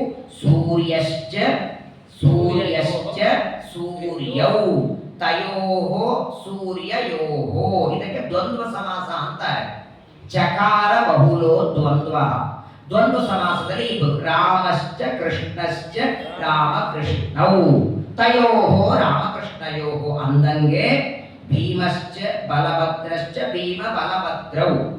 ಹಾಗೆ ಸೂರ್ಯಶ್ಚ ಸೂರ್ಯಶ್ಚ ಸೂರ್ಯೌ ತಯೋಹೋ ಸೂರ್ಯಯೋ. ಹಾಗಾದ್ರೆ ಸೂರ್ಯಶ್ಚ ಸೂರ್ಯಶ್ಚ ಎರಡು ಸೂರ್ಯ ಶಬ್ದ. ಅದರಲ್ಲಿ ಮೊದಲನೇ ಸೂರ್ಯ ಶಬ್ದಕ್ಕೆ ಸೂರ್ಯವಂಶ ಅಂತ ಅರ್ಥ, ಎರಡನೇ ಸೂರ್ಯವಂಶ ಶಬ್ದಕ್ಕೆ ಚಂದ್ರ ಅಂತ ಅರ್ಥ. ಹಾಗಾಗಿ ಮೊದಲು ಸೂರ್ಯವಂಶ ಆಮೇಲೆ ಚಂದ್ರವಂಶ ನೀವು ಹೇಳಿದ್ದೀರಿ ಅಂತ ಪರೀಕ್ಷಿತರು ಸರಿಯಾಗಿ ಪ್ರಶ್ನೆ ಮಾಡಿದ್ದಾರೆ, ತಪ್ಪು ಅಲ್ಲ. ಸೋಮ ಅಂತ ಅವರು ಚಂದ್ರವಂಶ ಇಟ್ಕೊಂಡು ಹೇಳಿದ್ದಲ್ಲ. ಉಮಾದೇವಿಯಿಂದ ಸಹಿತರಾದ ಮನೋನಿಯಾಮಕರಾದ ಹೇ ರುದ್ರದೇವರೇ. ಸೂರ್ಯಶ್ಚ ಸೂರ್ಯಶ್ಚ ಸೂರ್ಯವು, ಒಬ್ಬ ಸೂರ್ಯ ಸೂರ್ಯವಂಶ, ಇನ್ನೊಂದು ಸೂರ್ಯ ಚಂದ್ರವಂಶ, ಅವರಿಬ್ಬರ ಕಥೆ ಹೇಳಿರಿ. ಅಲ್ಲ, ನಿಮ್ಗೆ ವ್ಯಾಕರಣ ಬರ್ತದೆ, ಬೇಕಾದಷ್ಟು ಪಾಂಡಿತ್ಯ ಇದೆ ಅಂತ ಶಬ್ದಗಳಿಗೆ ಬೇಕಾದ ಅರ್ಥ ಹೇಳ್ತೀರಿ. ಸೂರ್ಯ ಶಬ್ದ ಸೂರ್ಯ ಅಂತ ಅರ್ಥ, ಸೂರ್ಯ ಅಂದ್ರೆ ಚಂದ್ರ ಅಂತ ಅರ್ಥ ಹೆಂಗಾಗತ್ತಪ್ಪ? ಸೂರ್ಯಶ್ಚ ಸೂರ್ಯಶ್ಚ ಸೂರ್ಯವು ಅಂದ್ರೆ ಮೊದಲನೇ ಸೂರ್ಯ ಶಬ್ದ ಸೂರ್ಯವಂಶ, ಎರಡನೇ ಸೂರ್ಯ ಶಬ್ದಕ್ಕೆ ಹೆಂಗೆ? ಸೂರ್ಯ ಶಬ್ದಕ್ಕೆ ಚಂದ್ರ ಹೆಂಗ ಅರ್ಥಪ್ಪ ಅಂದ್ರೆ ರಾಕಾ ಮಧ್ಯೆ ಸ್ಥಿತಶ್ಚಂದ್ರ ಸೂರ್ಯ ಇತ್ಯಭಿಧೀಯತೆ. ಸೂರ್ಯನನ್ನು ಚಂದ್ರನನ್ನು ಸೂರ್ಯ ಅಂತ ಕರೀತಾರೆ. ಯಾವಾಗ ಕರೀತಾರೆ? ಸಾಮಾನ್ಯವಾಗಿ ಶುಕ್ಲ ಪಕ್ಷದ ಪ್ರತಿಪದೆಯಿಂದ ಚಂದ್ರನ ಕಿರಣಗಳ ಕಲೆಗಳು ಬೆಳೀತಾ ಹೋಗುತ್ತೆ. ಪೂರ್ಣಿಮಾ ದಿನ 16 ಕಲೆಗಳಿಂದ ಇರ್ತಾನೆ. ಪರಿಪೂರ್ಣನಾದ ಕಲೆಗಳಿಂದ ಇರುವ ಚಂದ್ರನನ್ನ ಸೂರ್ಯ ಅಂತ ಕರೆಯೋದು. ರಾಕ ಮತ್ತೆ ರಾಕ ಅಂದ್ರೆ ಹುಣ್ಣಿಮೆ, ಹುಣ್ಣಿಮೆಯಲ್ಲಿ ಇರುವ ಚಂದ್ರನನ್ನ ಸೂರ್ಯ ಅಂತ ಕರಿಬೇಕು ಅಂತ ಕೋಶ. ಹಾಗಾದರೆ ಏನಾಯ್ತು ಈಗ ನೋಡಿ. ಹೇ ಸೋಮ, ಮನೋನಿಯಾಮಕರಾದ ಉಮಾದೇವಿಯ ಗಂಡನಾದ ಹೇ ರುದ್ರದೇವರೇ, ಭವತಾ ನಿಮ್ಮಿಂದ ಸೂರ್ಯಯೋಹೋ, ಸೂರ್ಯ ಮತ್ತು ಚಂದ್ರವಂಶದ ರಾಜರ ಕಥೆಗಳು ವಂಶ ವಿಸ್ತಾರ ಕಥಿತ. ಹೇಗಿದೆ ಪರೀಕ್ಷಿತರ ಪ್ರಶ್ನೆ? ಪರೀಕ್ಷಿತ ರಾಜರು ತಪ್ಪು ಕೇಳಿದರು ಅಂತ ಅನ್ಕೋಬೇಡಿ, ಒಂದು ಉತ್ತರ ಕೊಡಬಹುದು. ಪರೀಕ್ಷಿತ ರಾಜನಿಗೆ ಚಂದ್ರವಂಶದಲ್ಲಿ ಪ್ರೀತಿ ಇದ್ದದ್ದರಿಂದ ಮೊದಲು ಸೋಮ ಶಬ್ದ ಇಟ್ಟ. ಇನ್ನೊಂದು ಮಾತಾಡ್ತಾರೆ, ವ್ಯಾಕರಣದಲ್ಲಿ ಒಂದು ನಿಯಮ ಇದೆ, ಅಲ್ಪಾಚತರಂ ಪೂರ್ವಂ ಅಂತ ಒಂದು ನಿಯಮ. ಇದನ್ನ ಟೀಕಾಕೃತ್ಪಾದರು ಶ್ರೀಮನ್ಯಾಯ ಸುಧಾದಲ್ಲಿ ಇದನ್ನು ಹೇಳ್ತಾರೆ. ತ್ವಮೇವ ಶಾಸ್ತ್ರ ಪ್ರಭವಂ ಪ್ರಣಮ್ಯ ಜಗದ್ಗುರುಣಾಂ ಗುರುಂಜಸೈವ ವಿಶೇಷತೋ ಮೇ ಪರಮಾಖ್ಯ ವಿದ್ಯಾ ವ್ಯಾಖ್ಯಾಂ ಕರೋಮಿ ಅನ್ವಪಿ ಚಾಹಮೇವ. ಅಲ್ಲಿ ಈ ಮಾತನ್ನ ಹೇಳ್ತಾರೆ ಸುಧಾದಲ್ಲಿ. ಯಾವಾಗಲೂ ನೋಡಿ, ಒಂದು ಅಕ್ಷರ ಒಂದು ಮೊದಲನೇದು ಆ ಇದು ಬರೇ ಬಿಡಿ ಬಿಡಿ ಇದ್ರೆ ಅಕ್ಷರ ಅಂತಾರೆ, ಎರಡು ಅಕ್ಷರ ಸೇರಿದರೆ ಪದ ಅಂತಾರೆ, ಎರಡು ಪದ ಸೇರಿದರೆ ವಾಕ್ಯ ಅಂತ ಕರೆಯೋದು. ವಾಕ್ಯ ಬೇರೆ, ಪದ ಬೇರೆ. ರಾಮ ಇದು ಪದ, ರಾಮನು ಕಾಡಿಗೆ ಹೋದನು ಇದು ವಾಕ್ಯ. ಒಂದು ಪದದಲ್ಲಿ ಸ್ವರ ಮತ್ತು ವ್ಯಂಜನ ಸೇರಬೇಕು. ಯಾವ ಪದದಲ್ಲಿ ಸ್ವರಗಳು ಹೆಚ್ಚು ಸೇರತ್ತೋ ಅದನ್ನ ಮೊದಲು ಪ್ರಯೋಗ ಮಾಡಿ ಅಂತ ಕಂಡಿದೆ. ಅದನ್ನ ಅಲ್ಪಾಚತರಂ ಪೂರ್ವಂ ಅಂತ ವ್ಯಾಕರಣದ ನಿಯಮವನ್ನು ಇಟ್ಟುಕೊಂಡು, ಈಗ ನೋಡಿ, ಸೂರ್ಯ ಅನ್ನುವಲ್ಲಿ ಸಕಾರದ ಮುಂದೆ ಉಕಾರ, ಅದರ ಮುಂದೆ ರೇಫ, ಅದರ ಮುಂದೆ ಯಕಾರ, ಅದರ ಮುಂದೆ ಅಕಾರ. ಸೋಮ ಅನ್ನುವಲ್ಲಿ ಸಕಾರದ ಮುಂದೆ ಉಕಾರ, ಅದರ ಮುಂದೆ ಮಕಾರ. ಹಾಗಾದ್ರೆ ಅಲ್ಪ ಸ್ವರಗಳು ಯಾವ ಅಕ್ಷರದಲ್ಲಿ ಬಂತು? ಸೋಮ ಶಬ್ದದಲ್ಲಿ ಬಂತು. ಸೋಮ ಮತ್ತು ಚಂದ್ರ ಶಬ್ದಗಳಲ್ಲಿ ಸೋಮ ಅನ್ನುವಲ್ಲಿ ಅಲ್ಪ ಅಕ್ಷರ ಬಂದದ್ದರಿಂದ ಸೋಮ ಶಬ್ದವನ್ನ ಮೊದಲಿಟ್ಟದ್ದು ಸಮಂಜಸವೇ. ಇನ್ನೊಂದು ಕಾರಣ, ತಾನು ಚಂದ್ರ ವಂಶದಲ್ಲಿ ಹುಟ್ಟಿದ್ದಕ್ಕೆ ಸೋಮ ಶಬ್ದ ಮೊದಲಿಟ್ಟಿದ್ದಾನೆ. ಎಲ್ಲದಕ್ಕಿಂತ ದೊಡ್ಡದು, ಸೋಮ ಅನ್ನೋದು ವಂಶದ ಅರ್ಥ ಹೇಳೋ ಶಬ್ದವೇ ಅಲ್ಲ. ಸ್ವಾಮಿ ಅಂತ ನಾವು ಯಾರನ್ನು ಸಂಬೋಧನ ಮಾಡ್ತೀವಲ್ಲ, ಹಾಗಾಗಿ ತಮ್ಮ ಎದುರುಗಡೆ ಕೂತಂತಹ ಶುಕಾಚಾರ್ಯರನ್ನ ಸೋಮ ಅಂತ ಕರೆದಿದ್ದಾರೆ. ಹಾಗಾಗಿ ಉಮಾದೇವಿಯಿಂದ ಸಹಿತರಾದದ್ದರಿಂದ ರುದ್ರದೇವರನ್ನ ಸೋಮ, ಹಾಗಾಗಿ ಸೋಮವಾರ ರುದ್ರದೇವರ ವಾರ ಆಯಿತು. ಅಂತಹ ಹೇ ಸೋಮ ಶುಕಾಚಾರ್ಯರೇ, ನೀವು ನನಗೆ ಈಗಾಗಲೇ ಸೂರ್ಯ ಮತ್ತು ಚಂದ್ರವಂಶದ ರಾಜರ ಕಥೆಯನ್ನು ವಿಸ್ತಾರವಾಗಿ ಹೇಳಿದ್ದೀರಿ, ನಾನು ಶ್ರವಣ ಮಾಡಿದ್ದೇನೆ. ಮಾತ್ರವಲ್ಲ, ಆ ಚಂದ್ರವಂಶದ ಕಥೆಯನ್ನು ಹೇಳುವಾಗ ನಹುಷನ ಕಥೆ, ನಹುಷನ ಮಗನಾದ ಯಯಾತಿ, ಯಯಾತಿ ರಾಜ ಕ್ಷತ್ರಿಯನಾದರೂ ಬ್ರಾಹ್ಮಣ ಕನ್ಯೆಯನ್ನ ವಿವಾಹ ಮಾಡಿಕೊಂಡ, ಪ್ರತಿಲೋಮ ಮದುವೆ ಅಂತಾರೆ. ಶುಕ್ರಾಚಾರ್ಯರ ಮಗಳು ದೇವಯಾನಿಯನ್ನು ವಿವಾಹ ಮಾಡಿಕೊಂಡದ್ದು. ಅದಕ್ಕೆ ಕಾರಣ ಏನು ಅನ್ನೋದು ನನಗೆ ಹೇಳಿರಿ. ಆ ಯಯಾತಿ ರಾಜನಿಗೆ ದೇವಯಾನಿಯಲ್ಲಿ 2 ಮಕ್ಕಳು, ಶರ್ಮಿಷ್ಠಿಯಲ್ಲಿ 3 ಜನ ಮಕ್ಕಳು. ಅದರಲ್ಲಿ ದೇವಯಾನಿಯ ಹಿರಿಯ ಮಗನಾದಂತಹ ಯದುರಾಜನ ವಂಶದಲ್ಲಿ ಪರಮಾತ್ಮ ಏನು ಅವತಾರ ಮಾಡಿದ ಅಂತ ಹೇಳಿದ್ದೀರಿ. ಆ ಕೃಷ್ಣನ ಕಥೆಯನ್ನ ಇನ್ನೂ ವಿಸ್ತಾರವಾಗಿ ಕೇಳುವ ಅಪೇಕ್ಷೆ ಇದೆ. ಸಂಕ್ಷೇಪದಲ್ಲಿ ಬೇಡ ಅಂತಾನೆ. ವಸುದೇವ ದೇವಕಿಯರಿಂದ ಅವತಾರ ಮಾಡಿದ, ಭೂಮಿಯ ಭಾರವನ್ನ ಇಳಿಸಿದ, ಗೋವರ್ಧನ ಗಿರಿ ಎತ್ತಿದ, ಗೋಪಾಲಕರನ್ನ ರಕ್ಷಣೆ ಮಾಡಿದ, ಗೋಗಳನ್ನ ಕಾಯ್ದ, 16,108 ಜನ ವಿವಾಹ ಮಾಡಿಕೊಂಡ, ಮಕ್ಕಳನ್ನ ಪಡೆದ, ಸುಧಾಮನ ಅವಲಕ್ಕಿ ತಿಂದು ಅನುಗ್ರಹ ಮಾಡಿದ, ಕೊನೆಗೆ ಎಲ್ಲ ಮಕ್ಕಳಿಗೆ ರಾಜ್ಯ ಒಪ್ಪಿಸಿ ಪರಂಧಾಮಕ್ಕೆ ಹೋದ. ಮುಗುದೇ ಹೋಗಿ ಕೃಷ್ಣಾವತಾರ ಕಥೆ 3 ನಿಮಿಷನೇ ಮುಗಿಸ್ಬಿಡಬಹುದು. ಆದರೆ ಪರೀಕ್ಷಿತ ರಾಜ ಅಷ್ಟು ಸಂಕ್ಷೇಪದಲ್ಲಿ ಕೇಳುವುದಕ್ಕೆ ಅವನ ಮನಸ್ಸು ಒಪ್ತಾ ಇಲ್ಲ. ಇನ್ನೊಂದು ಪ್ರಶ್ನೆ ಕೇಳ್ತಾನೆ, ಅಲ್ಲ ಸ್ವಾಮಿ, ಯದುರಾಜನ ವಂಶದಲ್ಲಿ ಕೃಷ್ಣ ಅವತಾರ ಮಾಡಿದ ಅಂತ ಹೇಳಿದಲ್ಲ, ಯಾವ ಯದುರಾಜ ತನ್ನ ತಂದೆ ಆಯುಷ್ಯ ಕೊಡು ಅಂದ್ರೆ ಕೊಡಲಿಲ್ಲ? ಅವನು 9ನೇ ಸ್ಕಂದದಲ್ಲಿ ಕೇಳಿದ್ದೇವೆ, ಯಯಾತಿ ರಾಜನಿಗೆ ಮಾವನಾದ ಶುಕ್ರಾಚಾರ್ಯರು ವೃದ್ಧಾಪ್ಯ ಬರಲಿ ಅಂತ ಶಾಪ ಕೊಟ್ರೆ, ನನಗಿನ್ನೂ ಕಾಮ ವಾಸನೆಯಿಂದ ತೃಪ್ತಿ ಆಗಿಲ್ಲ, ನನಗಿನ್ನೂ ತಾರುಣ್ಯ ಬೇಕು ಅಂದಾಗ ನಿನ್ನ ಮಕ್ಕಳಿಂದ ತಗೋ ಅಂದಿರ್ತಾರೆ. 5 ಜನ ಮಕ್ಕಳಿಗೆ ಕೇಳ್ತಾನೆ ಯದುರಾಜ. ಯದು, ತುರ್ವಸು, ದೃಶ್ಯ, ಅನು 4 ಜನ ಕೊಡಲಿಲ್ಲ. ಹಾಗಾದ್ರೆ ತಂದೆಯ ಮಾತು ಕೇಳದೆ, ತಂದೆಗೆ ತಾರುಣ್ಯನೇ ಕೊಡದೆ ಇರುವ ಯದುರಾಜನ ವಂಶ ಯಾಕೆ ಆರಿಸಿಕೊಂಡ ಕೃಷ್ಣ? ಕೃಷ್ಣ ಅವತಾರ ಮಾಡಬೇಕಾದರೆ ತಾನು ಅವತಾರ ಮಾಡುವ ವಂಶ, ಅದು ತಂದೆ ತಾಯಿಗಳ ಮಾತು ಕೇಳುವಂತ ಮಗನ ವಂಶ ಇರಬೇಕು. ಪೂರು ರಾಜನ ವಂಶ ತಂದೆ ಮಾತು ಕೇಳಿದವನು, ಅವನ ವಂಶ ಯಾಕೆ ಆರಿಸ್ಕೊಳ್ಳಿಲ್ಲ ಅಂದ್ರೆ ಶುಕಾಚಾರ್ಯರಂತಾರೆ, ನೋಡು, ಮೊದಲನೇದ್ದು ಯದುರಾಜ ತಾರುಣ್ಯ ಯಾಕೆ ಕೊಡ್ಲಿಲ್ಲ? ತಂದೆ ತಾರುಣ್ಯ ಕೊಡು, ನನ್ನ ವೃದ್ಧಾಪ್ಯ ಕೊಡ್ತೇನೆ ಅಂದ್ರೆ, ತಾರುಣ್ಯ ಕೊಡುವುದಕ್ಕೆ ನಾನು ನಿನ್ನ ತಾರುಣ್ಯ ತಗೊಂಡು ವೃದ್ಧಾಪ್ಯ ಯಾಕೆ ತಗೊಳ್ಳಿ ಅಂತ ಹೇಸಿಗೆ ಯಾರಾದ್ರೂ ಮುದುಕಾಗಲಿ ಇಷ್ಟಪಡ್ತಾರ? ವೃದ್ಧಾಪ್ಯ ತಗೊಳ್ಳೋದು ತನಗೆ ಬರೋದೇ ಬೇಡ ಆಗಿರ್ತದೆ, ಕಾಲಕ್ರಮೇಣ ತನಗೆ ಬರೋದೇ ಬೇಡ ಆಗಿರ್ತದೆ, ಇನ್ನೊಬ್ಬರದ್ದು ಕೊಡ್ತೇನೆ ಅಂದ್ರೆ ಯಾರು ಬೇಕನ್ನಲ್ಲ. ಹಾಗಾದ್ರೆ ಮೊದಲನೇ ಮಗ ಬೇಡ ಅಂದದ್ದು ವೃದ್ಧನಾಗುವುದಕ್ಕೆ ಇಷ್ಟ ಇಲ್ಲ ಅಂತಲ್ಲ, ನಾನು ನನ್ನ ತಾರುಣ್ಯವನ್ನ ಕೊಟ್ರೆ ಅಪ್ಪ ಆ ತಾರುಣ್ಯ ತಗೊಂಡು ಏನ್ ಮಾಡ್ತಾನೆ? ಭೋಗ ಮಾಡ್ತಾನೆ. ಹಾಗಾದರೆ ತಾರುಣ್ಯ ನನ್ನದು, ನನ್ನ ತಾರುಣ್ಯ ತಗೊಂಡು ಭೋಗ ಮಾಡಿದರೆ ಆ ಭೋಗದಲ್ಲಿ ಪಾಪದ ಭಾಗಿ ನಾನಾಗಲ್ವಾ? ಮಾತ್ರ ಭೋಗ ಮಾಡಿದ ಪಾಪ ಬರಲ್ವೇ? ನನ್ನ ತಾರುಣ್ಯ ತಗೊಂಡು ಎಲ್ಲೋ ಅರಣ್ಯದಲ್ಲಿ ತಪಸ್ಸು ಮಾಡಿ ಬೇಕಾದಷ್ಟು ಪಾಠ ಪ್ರವಚನ ಮಾಡ್ತಿದ್ರೆ ಅವಶ್ಯ ಕೊಡ್ತೀನಿ ಅಂತ ಅವನು. ತಾರುಣ್ಯ ತಗೊಂಡು ಸತ್ಕರ್ಮಗಳ ಮಾಡಿ ಯಜ್ಞಯಾಗ ನಮ್ಮಪ್ಪ ಇನ್ನೂ ಮಾಡುತ್ತಿದ್ರೆ ಅವಶ್ಯವಾಗಿ ನನ್ನ ತಾರುಣ್ಯವನ್ನ ಎತ್ತಿ ಕೊಡ್ತಿದ್ದೆ. ಭೋಗ ಮಾಡುವುದಕ್ಕೆ ತಾರುಣ್ಯವನ್ನ ಬೇಡುತ್ತಾನೆ, ಪರವಾಗಿಲ್ಲ. ಭೋಗನೂ ಕೂಡ ಇನ್ಯಾವುದೋ ಸ್ತ್ರೀ ಭೋಗ ಮಾಡಿದರೆ ಸಮಸ್ಯೆ ಇಲ್ಲ. ತಾನು ತನ್ನನ್ನ ಜನ್ಮ ಕೊಟ್ಟ ತಾಯಿಯ ಉಪಭೋಗಕ್ಕೆ ತನ್ನ ತಾರುಣ್ಯವನ್ನು ಕೊಟ್ಟಾಗ ಮಾತ್ರ ಭೋಗದ ಪಾಪಕ್ಕೆ ಒಳಗಾಗ್ತೇನೆ ಅನ್ನುವ ಭಯದಲ್ಲಿ ಯದುರಾಜ ತಾರುಣ್ಯ ಕೊಡಲಿಲ್ಲ. ಆದರೆ ಈ ಮಾತ್ರ ಭೋಗದ ಪಾಪ ಬರುತ್ತೆ ಅಂತ ಯದುರಾಜ ತಾರುಣ್ಯ ಕೊಡಲಿಲ್ಲ. ಆದರೆ ಮಗ ನನ್ನ ಮಾತು ಕೇಳಿಲ್ಲ ಅಂತ ರಾಜ್ಯನೇ ಕೊಡಲಿಲ್ಲ ಮಗನಿಗೆ. ಇದು ತಪ್ಪಲ್ವೇ? ಯಯಾತಿ ರಾಜ ತನ್ನ ನಂತರದಲ್ಲಿ ರಾಜ್ಯ ಯಾರಿಗೆ ಕೊಡಬೇಕಾಗಿತ್ತು? ಏನಿದ್ರು ಹಿರಿಮಗ, ಕೊಟ್ಟದ್ದು ಯಾರಿಗೆ? ಕೊನೆ ಮಗನಿಗೆ. ಯಾಕೆ? ತನಗೆ ತಾರುಣ್ಯ ಕೊಟ್ಟದ್ದ. ಆದರೆ ತಾನು ತಾರುಣ್ಯ ಬೇಡಿದ್ದು ತಪ್ಪು. ತಾರುಣ್ಯ ಬೇಡಿ ಈ ಮಾತ್ರ ಭೋಗ ಪಾಪಕ್ಕೆ ಮಗ ಒಳಗಾಗ್ತಾನೆ ಅಂತ ತಾರುಣ್ಯ ಕೊಡ್ಲಿಲ್ಲ ಅಂತ ತಿಳ್ಕೊಳ್ಳಿಲ್ಲ. ಯಾಕೆ ಎದುರ ಯಯಾತಿ ಬುದ್ಧಿಮಂತರಿರ್ಲಿಲ್ವ ಅವನು? ಹಾಗಾದ್ರೆ ಮೊದಲನೇ ಮಗನಿಗೆ ರಾಜ್ಯ ಕೊಡ್ಲಿಲ್ಲ, ಕೊಟ್ಟದ್ದು ಕೊನೆ ಮಗನಿಗೆ. ಸ್ವಾರ್ಥ ಮಾಡದ್ನಲ್ಲ ಮಕ್ಕಳಲ್ಲೇ. ಯಾಕಂದ್ರೆ ಹಿಂದಿನ ಯಾವ ರಾಜರ ಕಥೆ ಕೇಳಿ, ಹಿರಿಯ ಮಗ ಇದ್ದಾಗ ಸಣ್ಣವನಿಗೆ ರಾಜ್ಯ ಕೊಡಬಾರದು. ಇದೇ ಚಂದ್ರವಂಶದಲ್ಲಿ ಕೇಳಿದ್ದೀರಿ ನೀವು. ಪ್ರತೀಪ ರಾಜನಿಗೆ 3 ಜನ ಮಕ್ಕಳು, ದೇವಾಪಿ, ಬಾಲ್ಮೀಕ, ಶಂತನು. ಬಾಲ್ಮೀಕ ಹೋಗಿಬಿಟ್ಟ, ದೇವಾಪಿ ಅರಣ್ಯಕ್ಕೆ ಹೋಗ್ತಾನೆ. ಶಂತನು ರಾಜನಾದ್ರೆ ಮಳೆಯಾಗಿಲ್ಲ 12 ವರ್ಷ. ಯಾಕೆ ಮಳೆ ಕೊಡ್ತಿಲ್ಲ ಅಂತ ಶಂತನು ದೇವತೆಗಳಿಗಂದ್ರೆ, ನಿಮ್ಮ ಅಣ್ಣ ಇರುವಾಗ ನೀ ರಾಜನಾದದ್ದು ತಪ್ಪು ಅಂತ ಅನ್ಬೋದು. ಅಣ್ಣ ಇರುವಾಗ ತಮ್ಮ ಮದುವೆ ಮಾಡ್ಕೊಳ್ಳೋದು ತಪ್ಪು, ಅಣ್ಣ ಇದ್ದಾಗ ತಮ್ಮ ರಾಜನಾಗೋದು ತಪ್ಪು. ನಿಮ್ಮ ಅಣ್ಣನಿಗೆ ರಾಜ್ಯ ಕೊಡೋದು ಬಿಟ್ಟು ನೀ ರಾಜನಾದದ್ದಕ್ಕೆ ಮಳೆ ಬರ್ತಿಲ್ಲ. ಆಗ ಅರಣ್ಯಕ್ಕೆ ಹೋಗಿ ಬೇಡ್ಕೊತಾನೆ ದೇವಾಪಿಗೆ, ಬಾರಯ್ಯ ನೀ ರಾಜನಾದ್ರೆ ಮಳೆ ಬರುತ್ತೆ, ಪ್ರಜೆಗಳೆಲ್ಲ ದುರ್ಭಿಕ್ಷೆಯಲ್ಲಿದ್ದಾರೆ ಅಂದಾಗ ಅವನು ಬರೋದಿಲ್ಲ ಅಂತ. ಚರ್ಮ ಹೋಗಿರತ್ತೆ, ಅವನು ಬರಲಿಲ್ಲ. ಹಾಗಾದ್ರೆ ಹಿರಿಯ ಅಣ್ಣ ಇರುವಾಗ ಸಣ್ಣ ತಮ್ಮನಿಗೆ ಯಾಕೆ ಕೊಟ್ಟ ಅಂದ್ರೆ ಇದಕ್ಕೊಂದು ಕಾರಣ ಕೊಡ್ತಾರೆ ನೋಡಿ.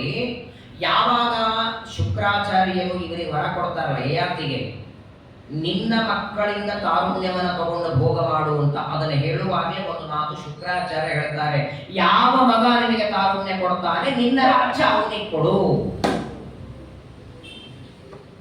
ಶುಕ್ರಾಚಾರ್ಯ ಹೇಳ್ಬಿಡ್ತಾರೆ. ಶುಕ್ರಾಚಾರ್ಯರು ಯಾಕೆ ಈ ಮಾತು ಹೇಳಿಸ್ತಾರೆ ಅಂದ್ರೆ, ಶುಕ್ರಾಚಾರ್ಯ ಗೊತ್ತಿತ್ತು ಮಕ್ಕಳು ತಾರುಣ್ಯ ಕೊಡೋದಕ್ಕೆ ಒಪ್ಕೊಳ್ಳೋದಿಲ್ಲ, ರಾಜ್ಯ ಸಿಗತ್ತೆ ಅನ್ನೋ ಆಸೆಯಿಂದಾದ್ರೂ ತಾರುಣ್ಯ ಕೊಡ್ತೇನೆ ಅಂತ ಅಂತಾರೆ.